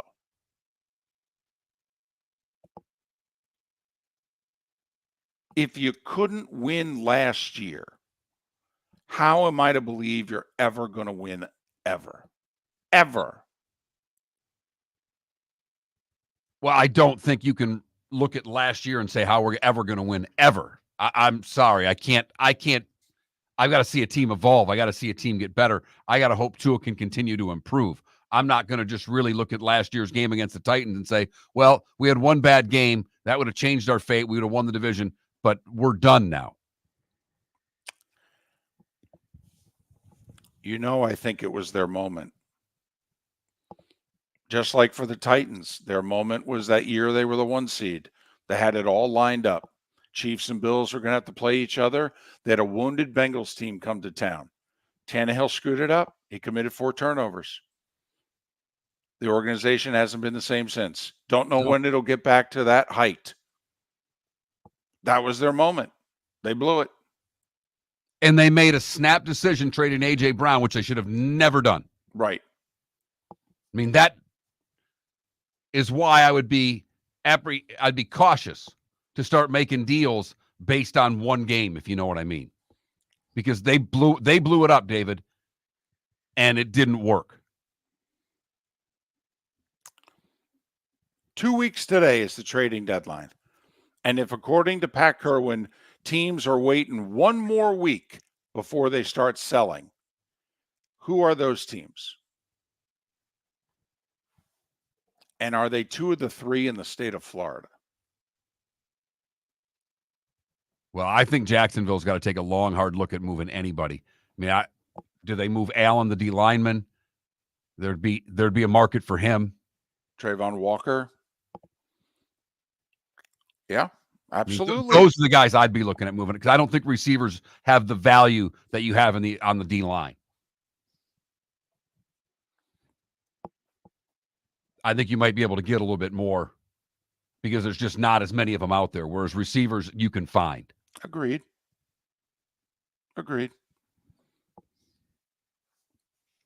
Miller and Moulton. If your commercial property was impacted by the devastation of Hurricanes Helene or Milton, 360 Fire and Flood is here to help.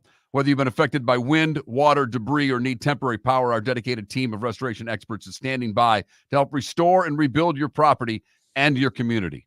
Call our emergency phone number at 833-360-3334 or visit our website at 360fireflood.com and mention you heard us right here on the Miller and Moulton Show. The bonus hour, brought to you by Jason Todd at the Diamond District, is next. Miller and Moulton, millerandmoulton.com. Download any part of the show that you may have missed. The Cape Coral Police Department is growing. They are currently looking for police officers and are offering a $10,000 signing bonus to newly hired officers. If you desire a career in law enforcement, or if you are already in law enforcement and thinking about making a move to a better agency, think Cape Coral Police Department. If you're looking for a police department that is committed to excellence, that invests in the highest level of training, state-of-the-art equipment, and some of the highest compensation in all of Southwest Florida, then the Cape Coral Police Department is for you. Visit capecops.com. That's capecops.com. Gentlemen, as your wife mentioned getting new flooring, but you don't want to go through the hassle, well, go see the Floor Meisters in Naples next to Costco. They understand your time and money are important, so they'll make it as painless as possible. With a huge in-stock selection of carpet and Cortec, they can get you the floor your wife's been asking for. They carry wood, vinyl, carpet, and tile. If you do it yourself, no problem. They can handle that as well. So go see TJ at the Floor Meisters and tell them, just keeping it real. Do you have a sleep problem but don't want to wear a CPAP mask? This is Mark Miller for Sleep Treatment Direct. The mask wasn't working for me, and I didn't think I had an alternative. I do. We all do. They have such simple alternatives with greater success than the mask. Visit sleeptreatmentdirect.com.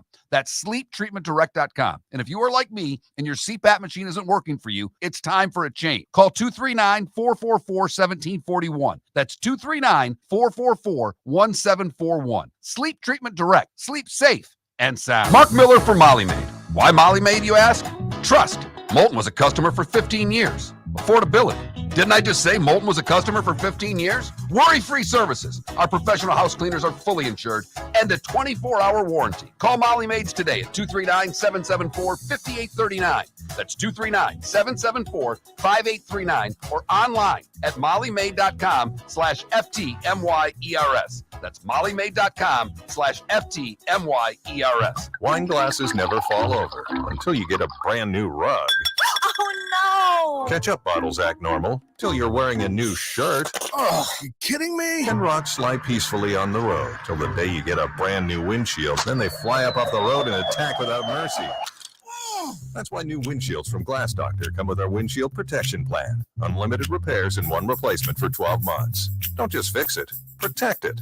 Glass Doctor, a neighborly company. The world-famous cigar bar started as a neighborhood place in downtown Fort Myers, and now it's a brand, a destination, with 4 locations. The original place, Henry Street, Fort Myers, Gulf Coast Town Center, on Southeast 47th Terrace off the Cape Coral Parkway, and the Lounge on West 1st Street in Fort Myers. A place to go, whether you just need a relaxing drink and a smoke after a tough day at work, or a place to go celebrate. From relaxation to celebration, the world-famous cigar bar. This is Miller and Moulton.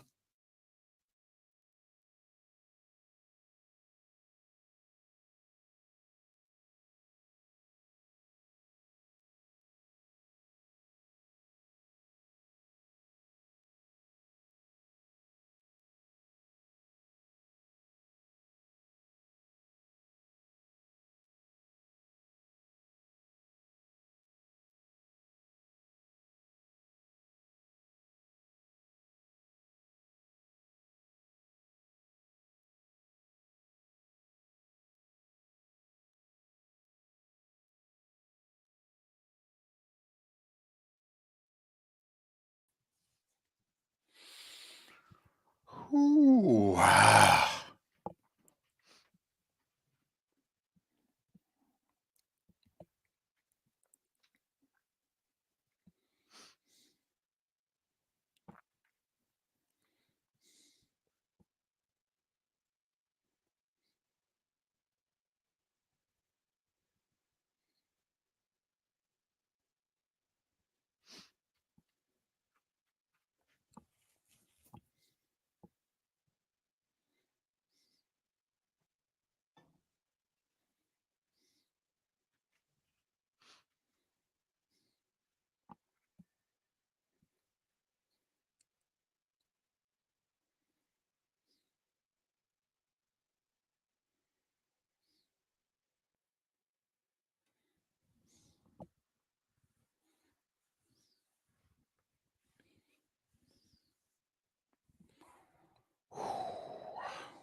Mm.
Oh.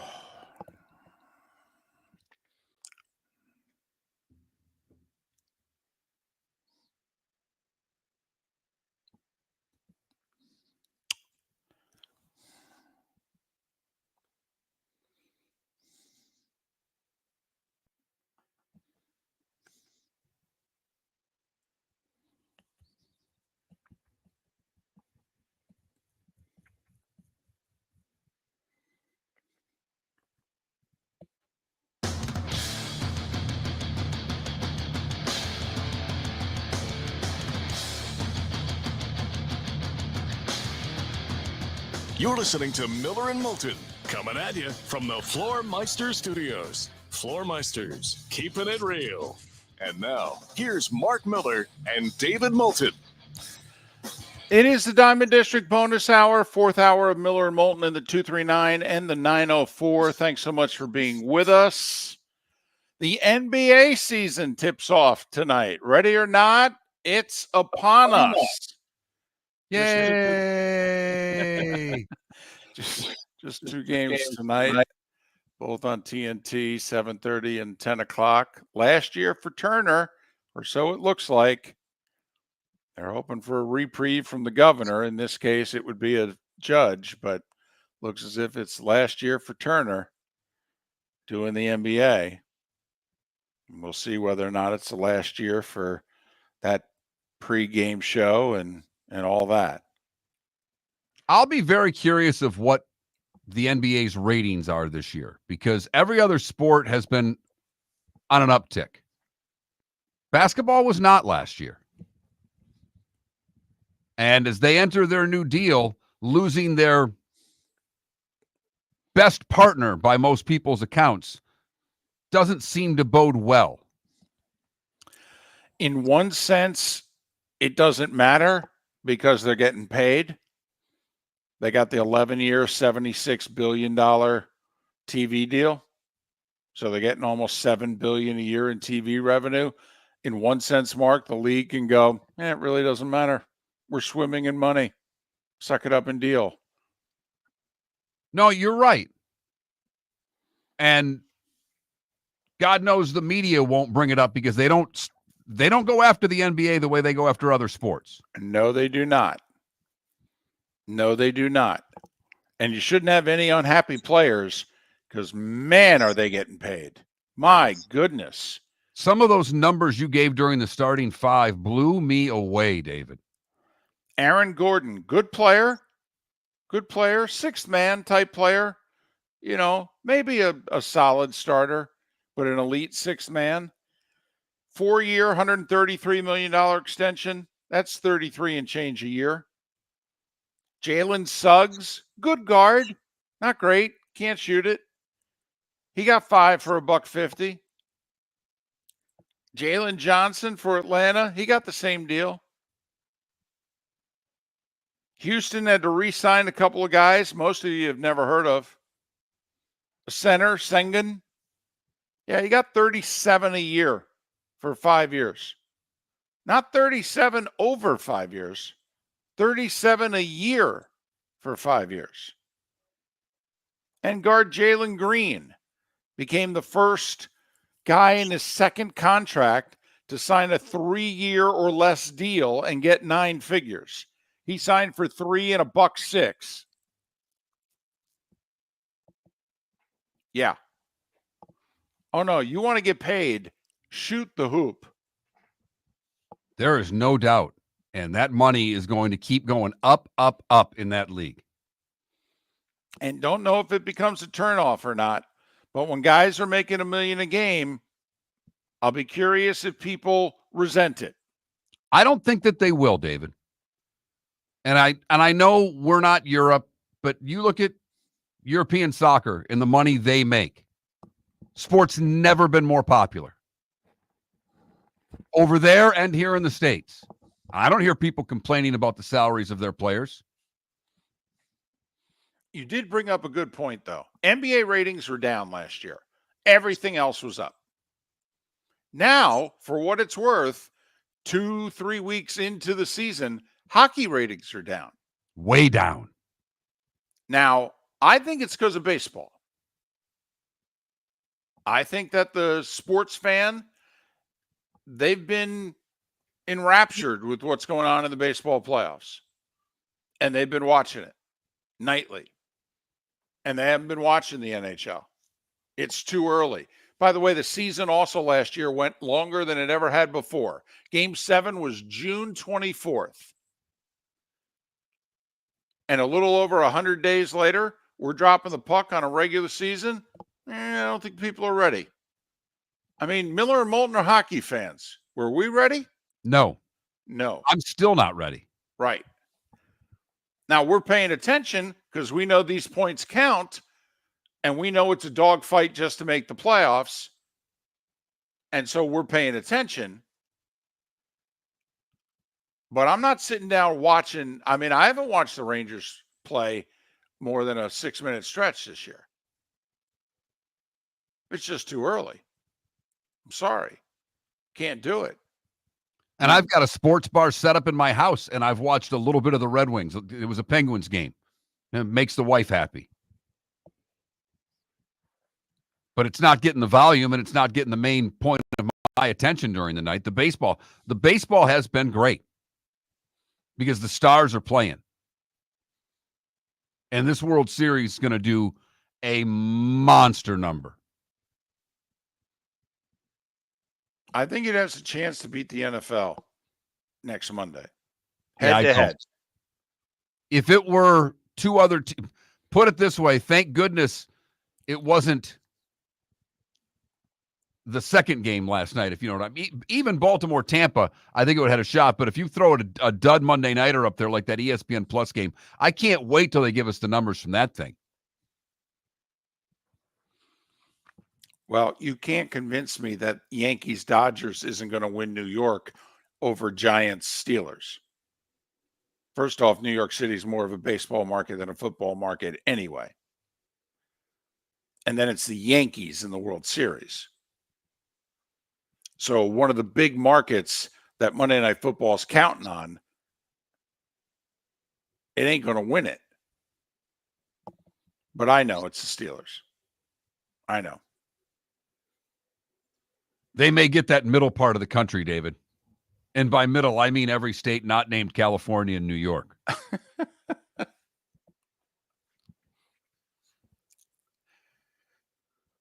Tell you what, though, if it's 1-1 and Judge and Ohtani have each homered, look out.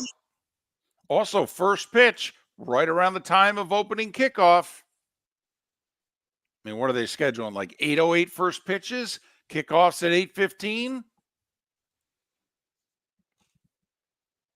Hey, you and I said we'd watch baseball. Now, a lot of us have access to more than one TV, but you and I said next Monday night, if we only had access to one TV, Yankees, Dodgers, or Steelers, Giants. And in your house, man, would that cause problems. Your wife's a Steelers fan. She's also a Yankees fan, though. And it is the World Series, and she is all of a sudden rekindled her love of the Yankees while they've been on television throughout. You know, I'm rooting for the Guardians. I can't root for the Yankees. I just don't have the gene in me. Right. And I don't know if I'm openly rooting for the Guardians, but I'm wanting the Guardians to win. And all of a sudden the game's on, and out of the kitchen comes applause because the Yankees have hit a sac fly. I'm going, what the hell is going on around here?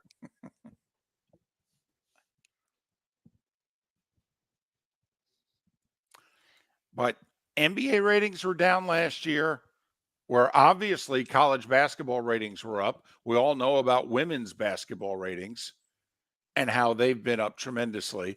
And not just because of Caitlin Clark, because when Caitlin stopped playing, the game still did twice as many viewers as they were doing last year. Yeah, the NHL right now would kill for the WNBA's ratings. Yes, they would. They'd kill for them. NHL doing about half the WNBA finals ratings. And as a hockey guy, it pains me, but those are just the facts that are there.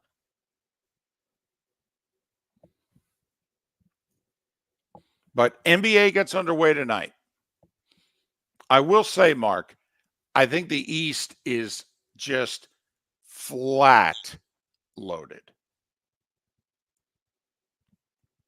I think it'll all come down to load management and who can keep their guys healthy. And I really mean that.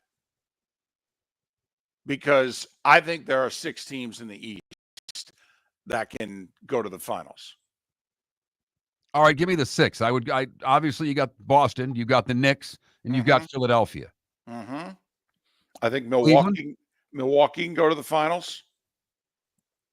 I don't think it's a stretch at all for Giannis and Dame to take a team to the finals. I don't. Okay. Second year playing together also. That's 4. Uh-huh. Cleveland's really good. That's 5. Mm-hmm. Who's your 6th? Well, Indiana made it to the conference finals and probably should have taken 2 of the first 3 games off the Celtics. They just didn't know how to win. And I think the one thing that will hurt the NBA regular season is that the playoffs have shown us that there was a time when home court mattered. It doesn't matter the way it once did. So seeding doesn't matter. Back to your earlier point of load management, health, and the rest of it for players, that will have more to do with anything.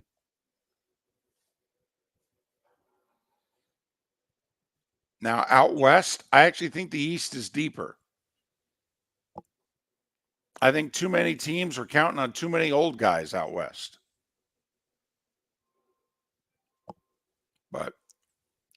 But if you stay up till 10:30, you get to watch history tonight. Yep.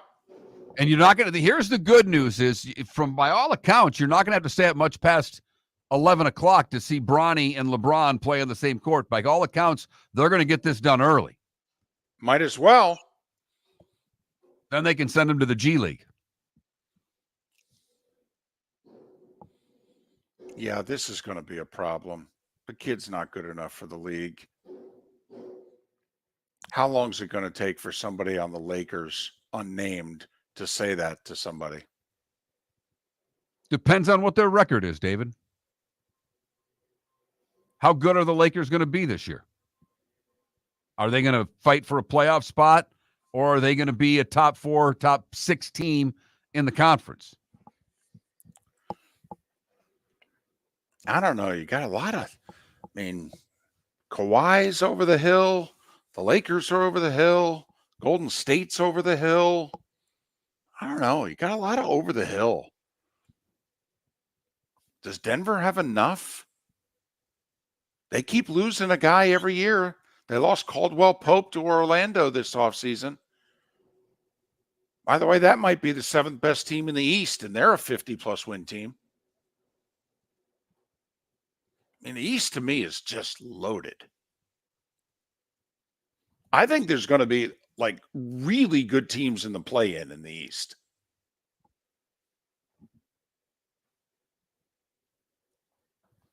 Well, tough to go against the defending champs to me. I'm with you. And they basically won the title last year with very little help from Porzingis. They can get better.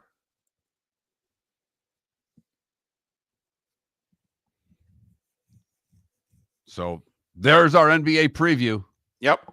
21,000. Text in who you think will win the NBA championship this year, and we'll set you up with a great prize from the NBA. I'm making that all up. I'm From just Rice-A-Roni, the San Francisco treat. Miller and Moulton. American Paint Supplies, for nearly 30 years, is your one-stop shop for all your coating needs. If you are a designer, a contractor, a professional painter, or a weekend warrior, American Paint Supplies is the place where experts go to get expert solutions. At 6100 Shirley Street in Naples off of Pine Ridge, American Paint Supplies delivers the best solutions with the best products with the best support. Meet Gene and his team today at American Paint Supplies. Call 239-566-2700. That's 566-2700 or online at AmericanPaintSupplies.net. Wine glasses never fall over until you get a brand new rug.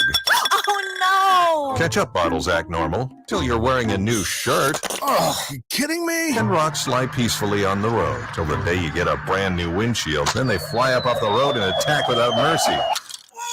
That's why new windshields from Glass Doctor come with our windshield protection plan. Unlimited repairs and one replacement for 12 months. Don't just fix it, protect it. Glass Doctor. A neighborly company. Gentlemen, as your wife mentioned getting new flooring, but you don't want to go through the hassle, well, go see the Floor Meisters in Naples next to Costco. They understand your time and money are important, so they'll make it as painless as possible. With a huge in-stock selection of carpet and Cortec, they can get you the floor your wife's been asking for. They carry wood, vinyl, carpet, and tile. If you do it yourself, no problem. They can handle that as well. So go see TJ at the Floor Meisters and tell them, just keeping it real. The Cape Coral Police Department is growing. They are currently looking for police officers and are offering a $10,000 signing bonus to newly hired officers. If you desire a career in law enforcement, or if you are already in law enforcement and thinking about making a move to a better agency, think Cape Coral Police Department. If you're looking for a police department that is committed to excellence, that invests in the highest level of training, state-of-the-art equipment, and some of the highest compensation in all of Southwest Florida, then the Cape Coral Police Department is for you. Visit capecops.com. That's capecops.com. This is Miller and Moulton.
Heat might struggle to make the playoffs. Yes.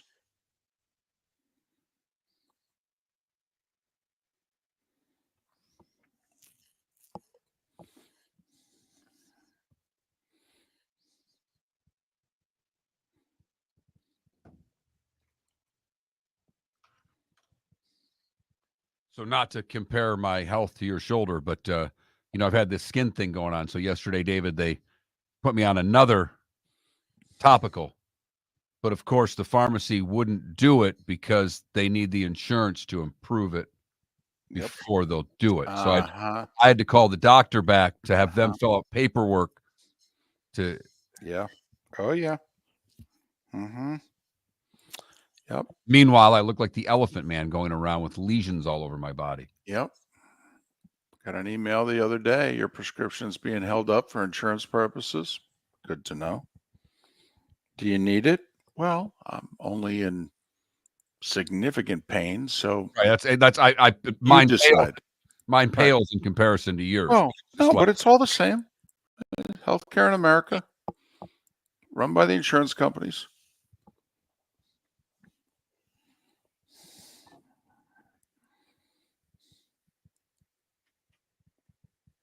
Oh, Dratharian, don't worry about it. I'll live.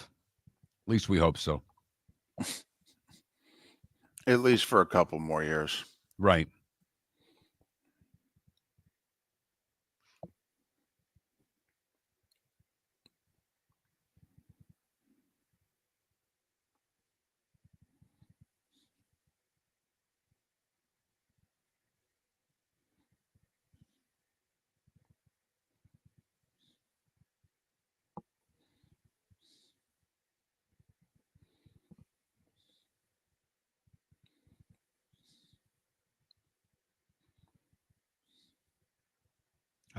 I blew through that break like Pat Kirwan. You did. Yes.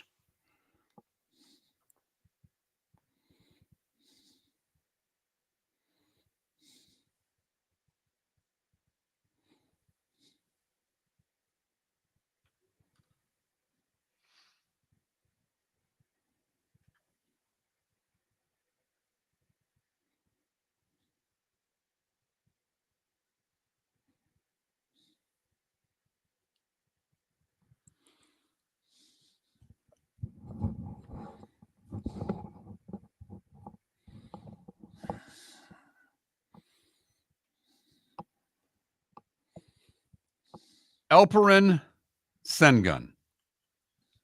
Right. The center for he could walk into this room and I wouldn't. Totally. He could walk into the room at a Rockets team function, I think.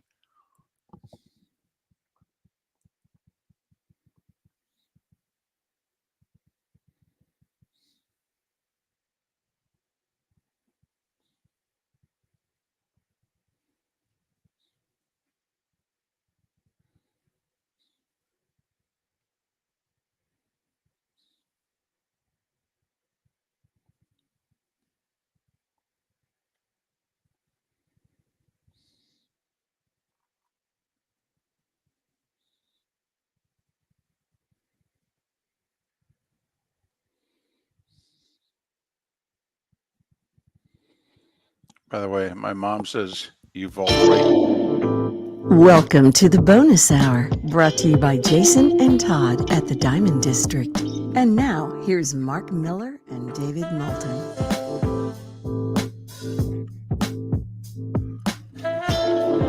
21 minutes past the hour.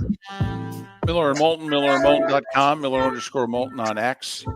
You and I have a buddy who works now in the FIU athletic department. And waiting for Miami Vice jerseys from him. Is he aware of that? No. No. Okay. And so obviously, with the whole pit bull thing, right. FIU, right? So let me ask you, how much of an advantage do you think FIU as an athletic department benefits tonight by hosting Sam Houston at 7:30 on ESPNU?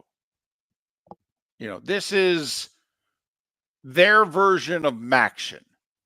They Right. step They get up. October. Yeah. Maction does November. Okay.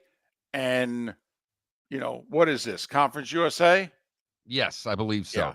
Yeah. They step up in October. All part of that 55 consecutive days of football. Well, how do we have it? Well, we got to have football on Tuesdays and Wednesdays. Well, who's going to sign up for it? Conference USA raises its hand. Okay. I think the Sun Belt does a little bit too. And then Maction in November is like, hey, that's our territory. Now, we obviously are aware of the Maction. We now reference it.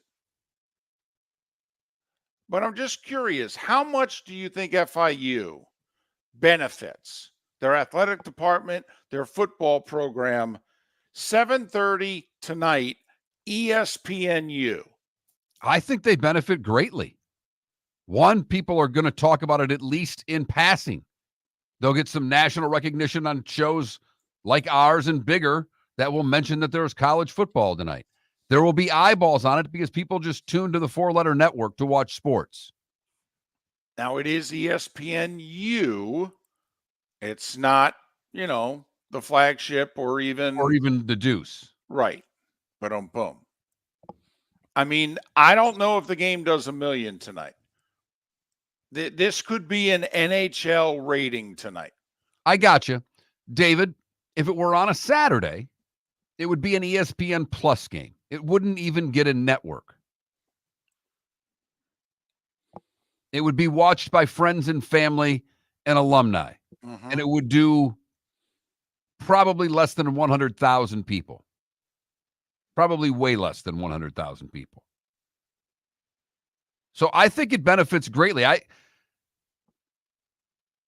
I also think when you're playing in that Miami market, you're trying to do anything to differentiate yourself from the Canes, the Dolphins, and just trying to get something to stand alone where people are paying attention to you.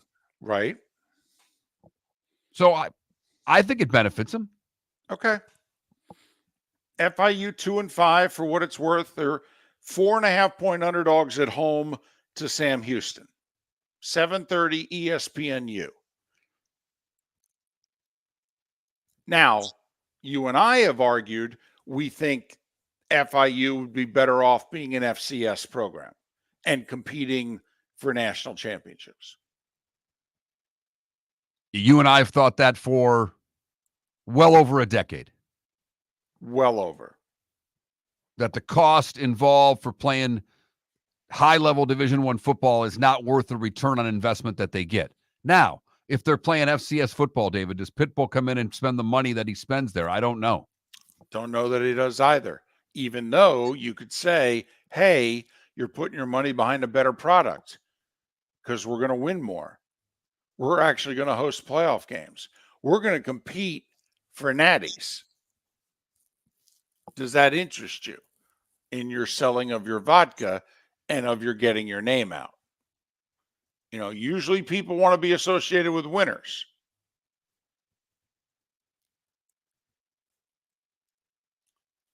So I don't know what the difference would be if they went down a level from the standpoint of what the corporate sponsorships. They wouldn't be getting weekday games on ESPN. They wouldn't make a network until the playoffs start.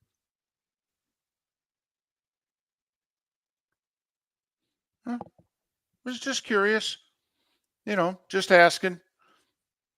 Because to me, and going forward, these are the decisions that these athletic departments are going to have to keep making.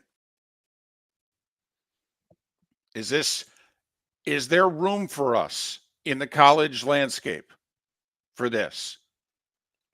And is this the best we can do? Is it worth playing? Now they get more money from ESPN than they would by now. They're getting paid by ESPN to do these games on Tuesdays and Wednesdays. Sure. Yeah, it's part of the conference's TV deal. And which so, is far more substantial than it would be if they were just a regular standalone Saturday conference. Yeah, absolutely. ESPN, ESPNU, ESPN2 finds it viable enough programming that they're willing to pay them something for it. Just, you know, just kind of curious. You're the marketing guy of the two of us. Okay? You've done a lot more promotion and selling. And it's all been at the minor league level. And quite frankly, FIU football in Miami is at the minor league level. When they're walking the FIU mascot around downtown handing out free tickets today, then they can talk to me about trying to market a team. There you go. But that may be what it takes to put some butts in seats. Now I may even check it out tonight. Well, now you've talked me into it. I'm going to reach out to our buddy and I'm going to say, hey, you know, talk to us, educate us. You know, what's this 3.5 hours on ESPNU do? He's going to, I would think,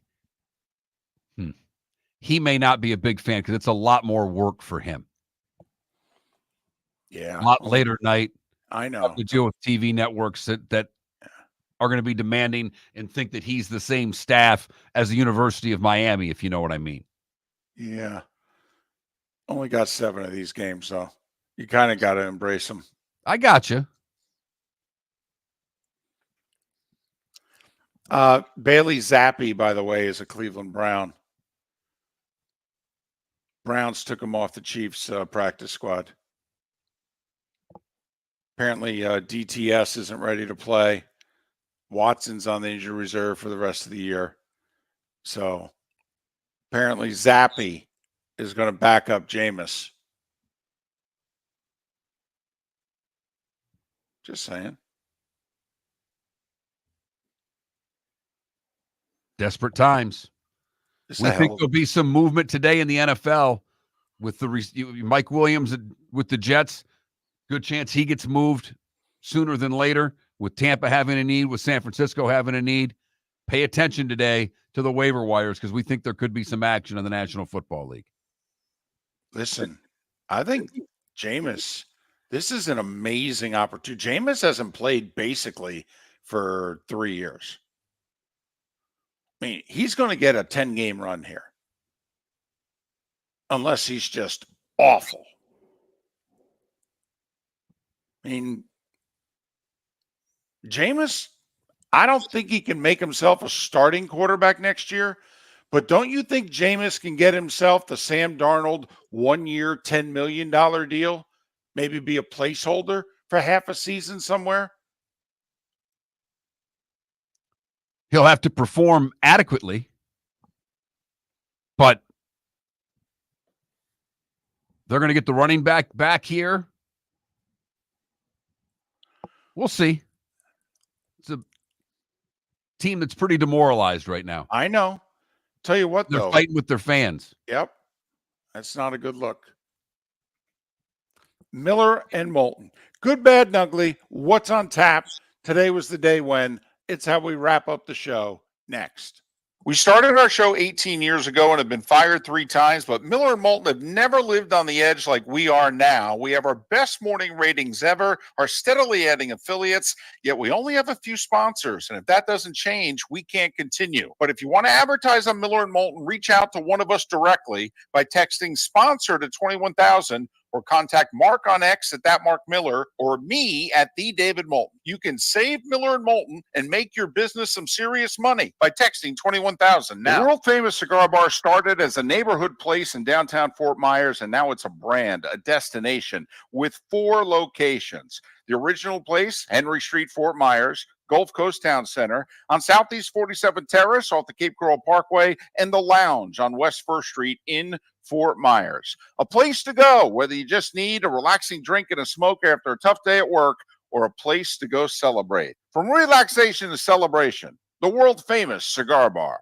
American Paint Supplies, for nearly 30 years, is your one-stop shop for all your coating needs. If you are a designer, a contractor, a professional painter, or a weekend warrior, American Paint Supplies is the place where experts go to get expert solutions. At 6100 Shirley Street in Naples off of Pine Ridge, American Paint Supplies delivers the best solutions with the best products with the best support. Meet Gene and his team today at American Paint Supplies. Call 239-566-2700. That's 566-2700 or online at AmericanPaintSupplies.net. Is snoring bothering your spouse? Would you like to sleep in the same bed again? Do you know that snoring can affect your sleep cycle and cause lower testosterone levels? At Sleep Treatment Direct, we have easy solutions. We have a simple laser procedure that can improve snoring in 10 minutes. If you would like to get back in the same bed or are looking for a natural way to treat low testosterone, give us a call at 239-444-1741. That's 239-444-1741. Or go to sleeptreatmentdirect.com. That's sleeptreatmentdirect.com. Sleep Treatment Direct. Sleep safe and sound. This is Miller and Moulton.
Welcome back to Miller and Moulton. Text the guys what's in your mind at 21,000. That's 21000. And now, here's David Moulton. 22 minutes till the top of the hour, 16 until we're done talking. Miller and Moulton, millerandmoulton.com, Miller_Moulton on X. The good folks from Pro Football Network join us tomorrow. Let's see, who else joins us tomorrow? Seth Everett, Bud Elliott, Chris Perkins. There you go. So, I don't know. Sounds like a full show to me. It's how we roll during football season. You know, hope we're getting it done for you. millerandmoulton.com. Download anything you missed. Mark gets the shows posted right away. By the way, I got a message from my mother midway through the show. We were talking about, what we're watching. You said, hey, I've been all into these baseball playoffs, and but I just can't get myself to root for the Yankees. And I'm a Tigers fan, and I know the Guardians are division rivals, but I found myself rooting for the Guardians, and I just can't get myself to root for the Yankees. All of a sudden, my mother texts me. It was like, breaking news alert. All of a sudden, my mother texts me and goes, "Tell Mark he moved right to the top of the Christmas card list." Okay? Oh, I was scared there. Anytime I get mom to text you, I get very nervous. Right. And I said, "What for?" And she goes, "Well, like him, I can't root for the Yankees either." Why doesn't mom root for the Yankees? Yeah, it's a great question because her father was a diehard Yankee fan. I don't know. Baseball was not really a part of her life. I don't have the whole Mets-Yankees rivalry. No, gene. and I don't dislike the Yankees. It's not that I'm a Yankee hater, but when it's Yankees against someone, I just found myself, it's like the Yankees have enough fans. They don't need me.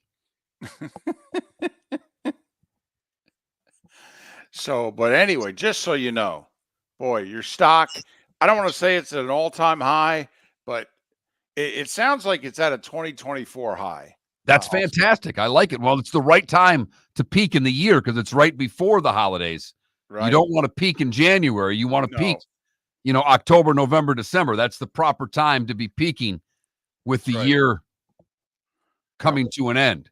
You're playing this well, Mark, as it turns out. You're playing it well. It's that time again, nearing the end, but not quite there yet. Here's Mark Miller with Today Was the Day When. 1879 we start today. Edison perfects the light bulb. That's a guy who needed to take some time off. Talk about needing an edible. Relax a little bit. I mean, I grew up in Edison, New Jersey, and even I think he was busy. Today in 1926, boxer J. Gordon Whitehead sucker punches Harry Houdini in the stomach. The attack started or helped cause the appendicitis that would take Houdini's life 9 days later. Pretty Boy Floyd, the notorious bank robber, was shot and killed by the FBI today in 1934. NBC becomes the first network to televise a pro football game as the Brooklyn Dodgers beat the Philadelphia Eagles 23-14. Today in 1962, President Kennedy addresses the nation about the Russian missile bases in Cuba and imposes a naval blockade on Cuba, beginning the Cuban Missile Crisis. Today in 1966, Bobby Orr scores his first career goal. It was against the Canadians. 1967, Ryder Cup, a 15-point record victory margin for the U.S. as Ben Hogan captains the Americans to the victory.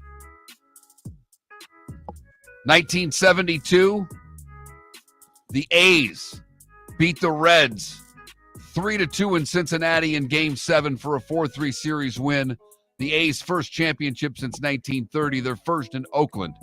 Gene Tennis, the MVP. You know, the Big Red Machine was known for not being able to win the big one.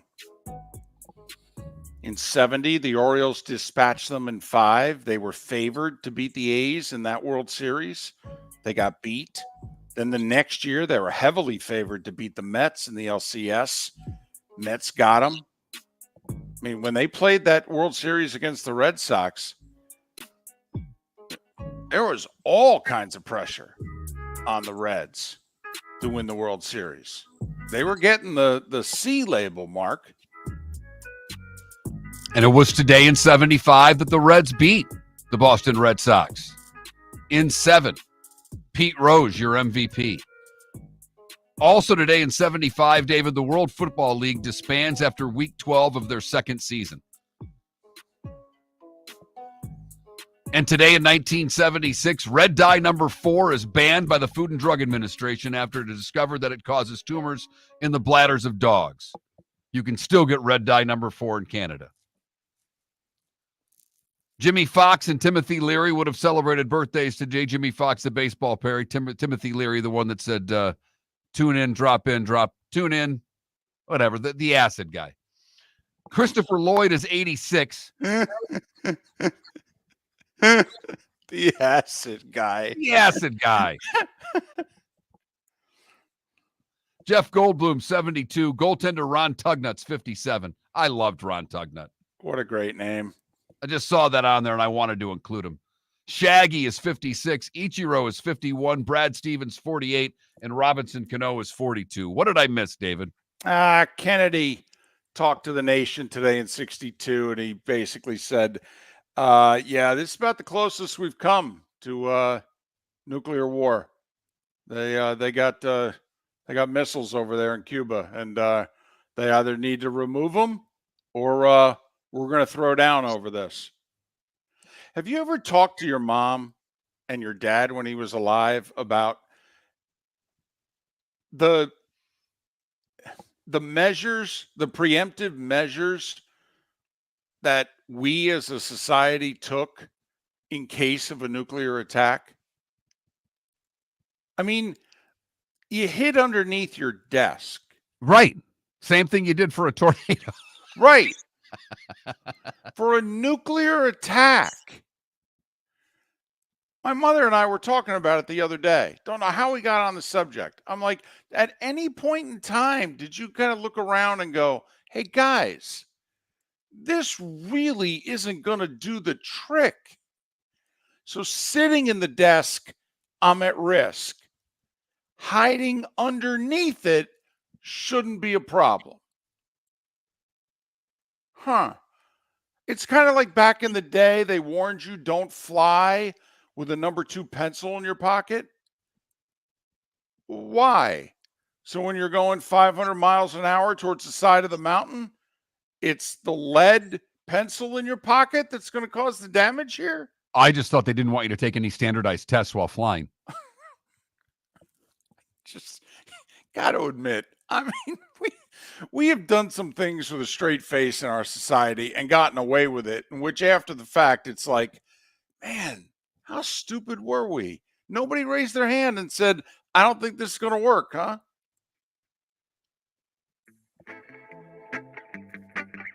Time to see life a little bit differently. Here's Mark Miller with the good, the bad, and the ugly. What do you got, Mark? We go to Massachusetts for the good, where a dog and its owner were out for a walk, and some geese flew into a nearby pond right in front of the dog. Dog ditched the owner, went to the pond chasing the geese. Owner went into the pond, but the water was too cold for him to get the dog, and the distance was too far from shore.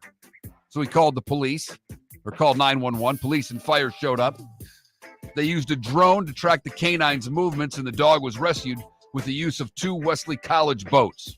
Both the dog and its owner were uninjured. For the bad, we go to Bonita Springs, Florida, where Aaron Tsukamoto is not a smart criminal. Just after midnight on Sunday, he broke into a cell phone store, trashed the place, stole a handful of phones, and went home.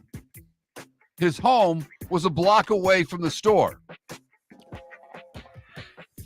Deputies say he was wearing the same clothes as the suspects in the surveillance videos.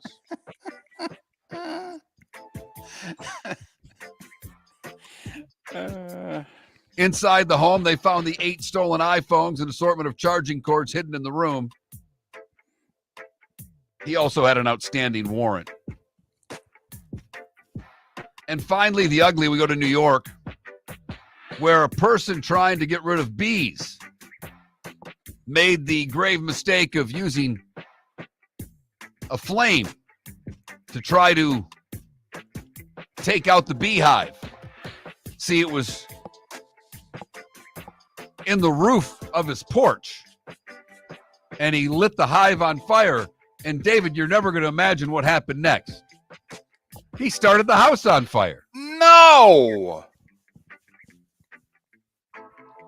Fortunately, firefighters arrived, were able to extinguish the fire, and there were no injuries reported. That is the good, the bad, and the ugly on today, Tuesday, October 22nd. Brought to you by the Cape Coral Police Department. Go to capecops.com. That's capecops.com. $10,000 new signing bonus for new officers. capecops.com. So we've mentioned it. NBA season tips off tonight. Just 2 games. So if you're interested, real easy. 7:30 and 10 o'clock, both on TNT. Knicks, Celtics in Boston. Celtics get to raise the banner. Boston, by the way, a 5.5-point favorite. Knicks starting the season with a couple of injuries. Lakers and T-Wolves in Los Angeles, a virtual pick'em. Minnesota just a 1.5 favorite. Don't you have to like the T-Wolves tonight? I mean, I know it's what's his face's debut as Lakers coach, and oh yeah, Bronny's gonna play. Yay! I mean, no, I think you're right. Every NHL team part of a big parlay. Okay. We might do that. We might run like a 10-game parlay tonight, try to make some real money. Well, we can do it with the NHL because every NHL team is in action tonight. There are 16 games, all 32 teams. Panthers are home for the Wild. Lightning, who lost in Toronto last night, they're in Jersey to face the Devils. By the way, Stamkos and the Preds are 0-5. Yeah, and Stamkos, I think, has 1 goal so far this year. Yeah. So they're off to a bad start. I think Monday, Stammer and the Preds are in Tampa to face the Lightning. I think Nashville would at least like to get a W before that game's played. College football tonight, we talked about it, 7:30, ESPNU, FIU, hosting Sam Houston, getting 4.5. La Tech at 8 o'clock, hosting UTEP. La Tech, a 5.5-point favorite. That game's on CBS Sports Network at 8. So there. No baseball till Friday. What does baseball have to do, if anything, to try to keep the hype? I mean, this is a long layoff. And, you know, yesterday we talked more baseball than we did today. Tomorrow, I don't know how much baseball we'll talk. We've got a lot of football guests. It's just, how do you try to get the hype train back rolling? Well, first off, Friday night, get on the ESPN talking head shows. I mean, seriously, do McAfee, do Wilbon and Kornheiser, you know, offer some people up. Seriously, come on now, let's go. And what they really need, Mark, they need Ohtani and Judge to both homer in the first 2 games, and they need it to be 1-1. That's what they need. They need the Stars to deliver right out of the chute, and they need the series to be 1-1 going back to New York. who are you offering up, Judge? Who Yeah. are you making? And I'm being serious. I mean, that's the guy, because Ohtani's Everybody. not gonna do it. Seriously, offering up everybody. If I'm baseball, if I'm Rob Manfred, I am paying guys to do media. Mookie's an awesome interview. Absolutely. Freddie Freeman's a great interview. Okay, say to Ohtani, you got to do it. You may get a question you don't like. I don't know what to tell you, man. Got to do it. We need you. Yeah. I mean, hell, both these teams are used to this kind of attention. No, I'm with you. I'm just trying to figure out what you do to get some momentum towards Friday, because it's starting to die off a little bit. Right. Well, get the word out, man. And I'd start tomorrow. Let's go. Miller and Moulton. Hey, thanks for being with us. MillerandMoulton.com.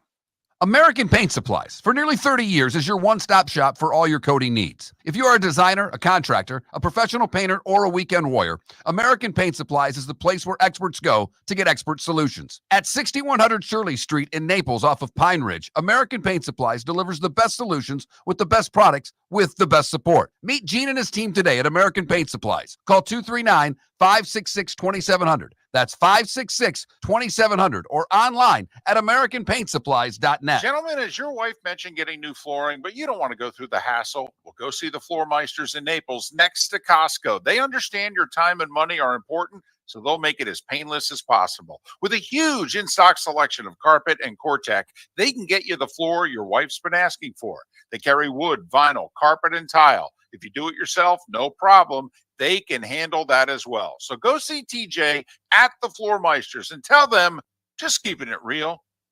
Mark Miller for Molly Maid. Why Molly Maid, you ask? Trust. Moulton was a customer for 15 years. Affordability. Didn't I just say Moulton was a customer for 15 years? Worry-free services. Our professional house cleaners are fully insured and a 24-hour warranty. Call Molly Maids today at 239-774-5839. That's 239-774-5839, or online at mollymaid.com/FTMYERS. That's mollymaid.com/FTMYERS. At Physical Therapy and Balance Centers, our goal is to help you love your life. When your life is sidelined by an injury, dizziness, surgery, or condition keeping you from doing what you love, we're here to help you heal and feel your best. Our therapist evaluation will determine the root cause of your health challenges, resulting in a unique treatment plan customized just for you. Visit www.physical.com to find your nearest location and see how we can help you love your life. Visit Jason and Todd at the Diamond District. When you enter the Diamond District, you will quickly discover what makes Jason and Todd so unique to Southwest Florida. Within the walls of the Diamond District, you'll find many of America's top jewelry designers who have chosen the Diamond District as their authorized representative in Southwest Florida. Takori, Fana, A. Jaffe, Veragio, Christopher Designs, Shy Creations, Henri Darcy, all names synonymous with excellence, and all proudly showcased at the Diamond District. Cape Coral Police Department is growing. They are currently looking for police officers and are offering a $10,000 signing bonus to newly hired officers. If you desire a career in law enforcement, or if you are already in law enforcement and thinking about making a move to a better agency, think Cape Coral Police Department. If you're looking for a police department that is committed to excellence, that invests in the highest level of training, state-of-the-art equipment, and some of the highest compensation in all of Southwest Florida, then the Cape Coral Police Department is for you. Visit capecops.com. That's capecops.com. This is Miller and Moulton.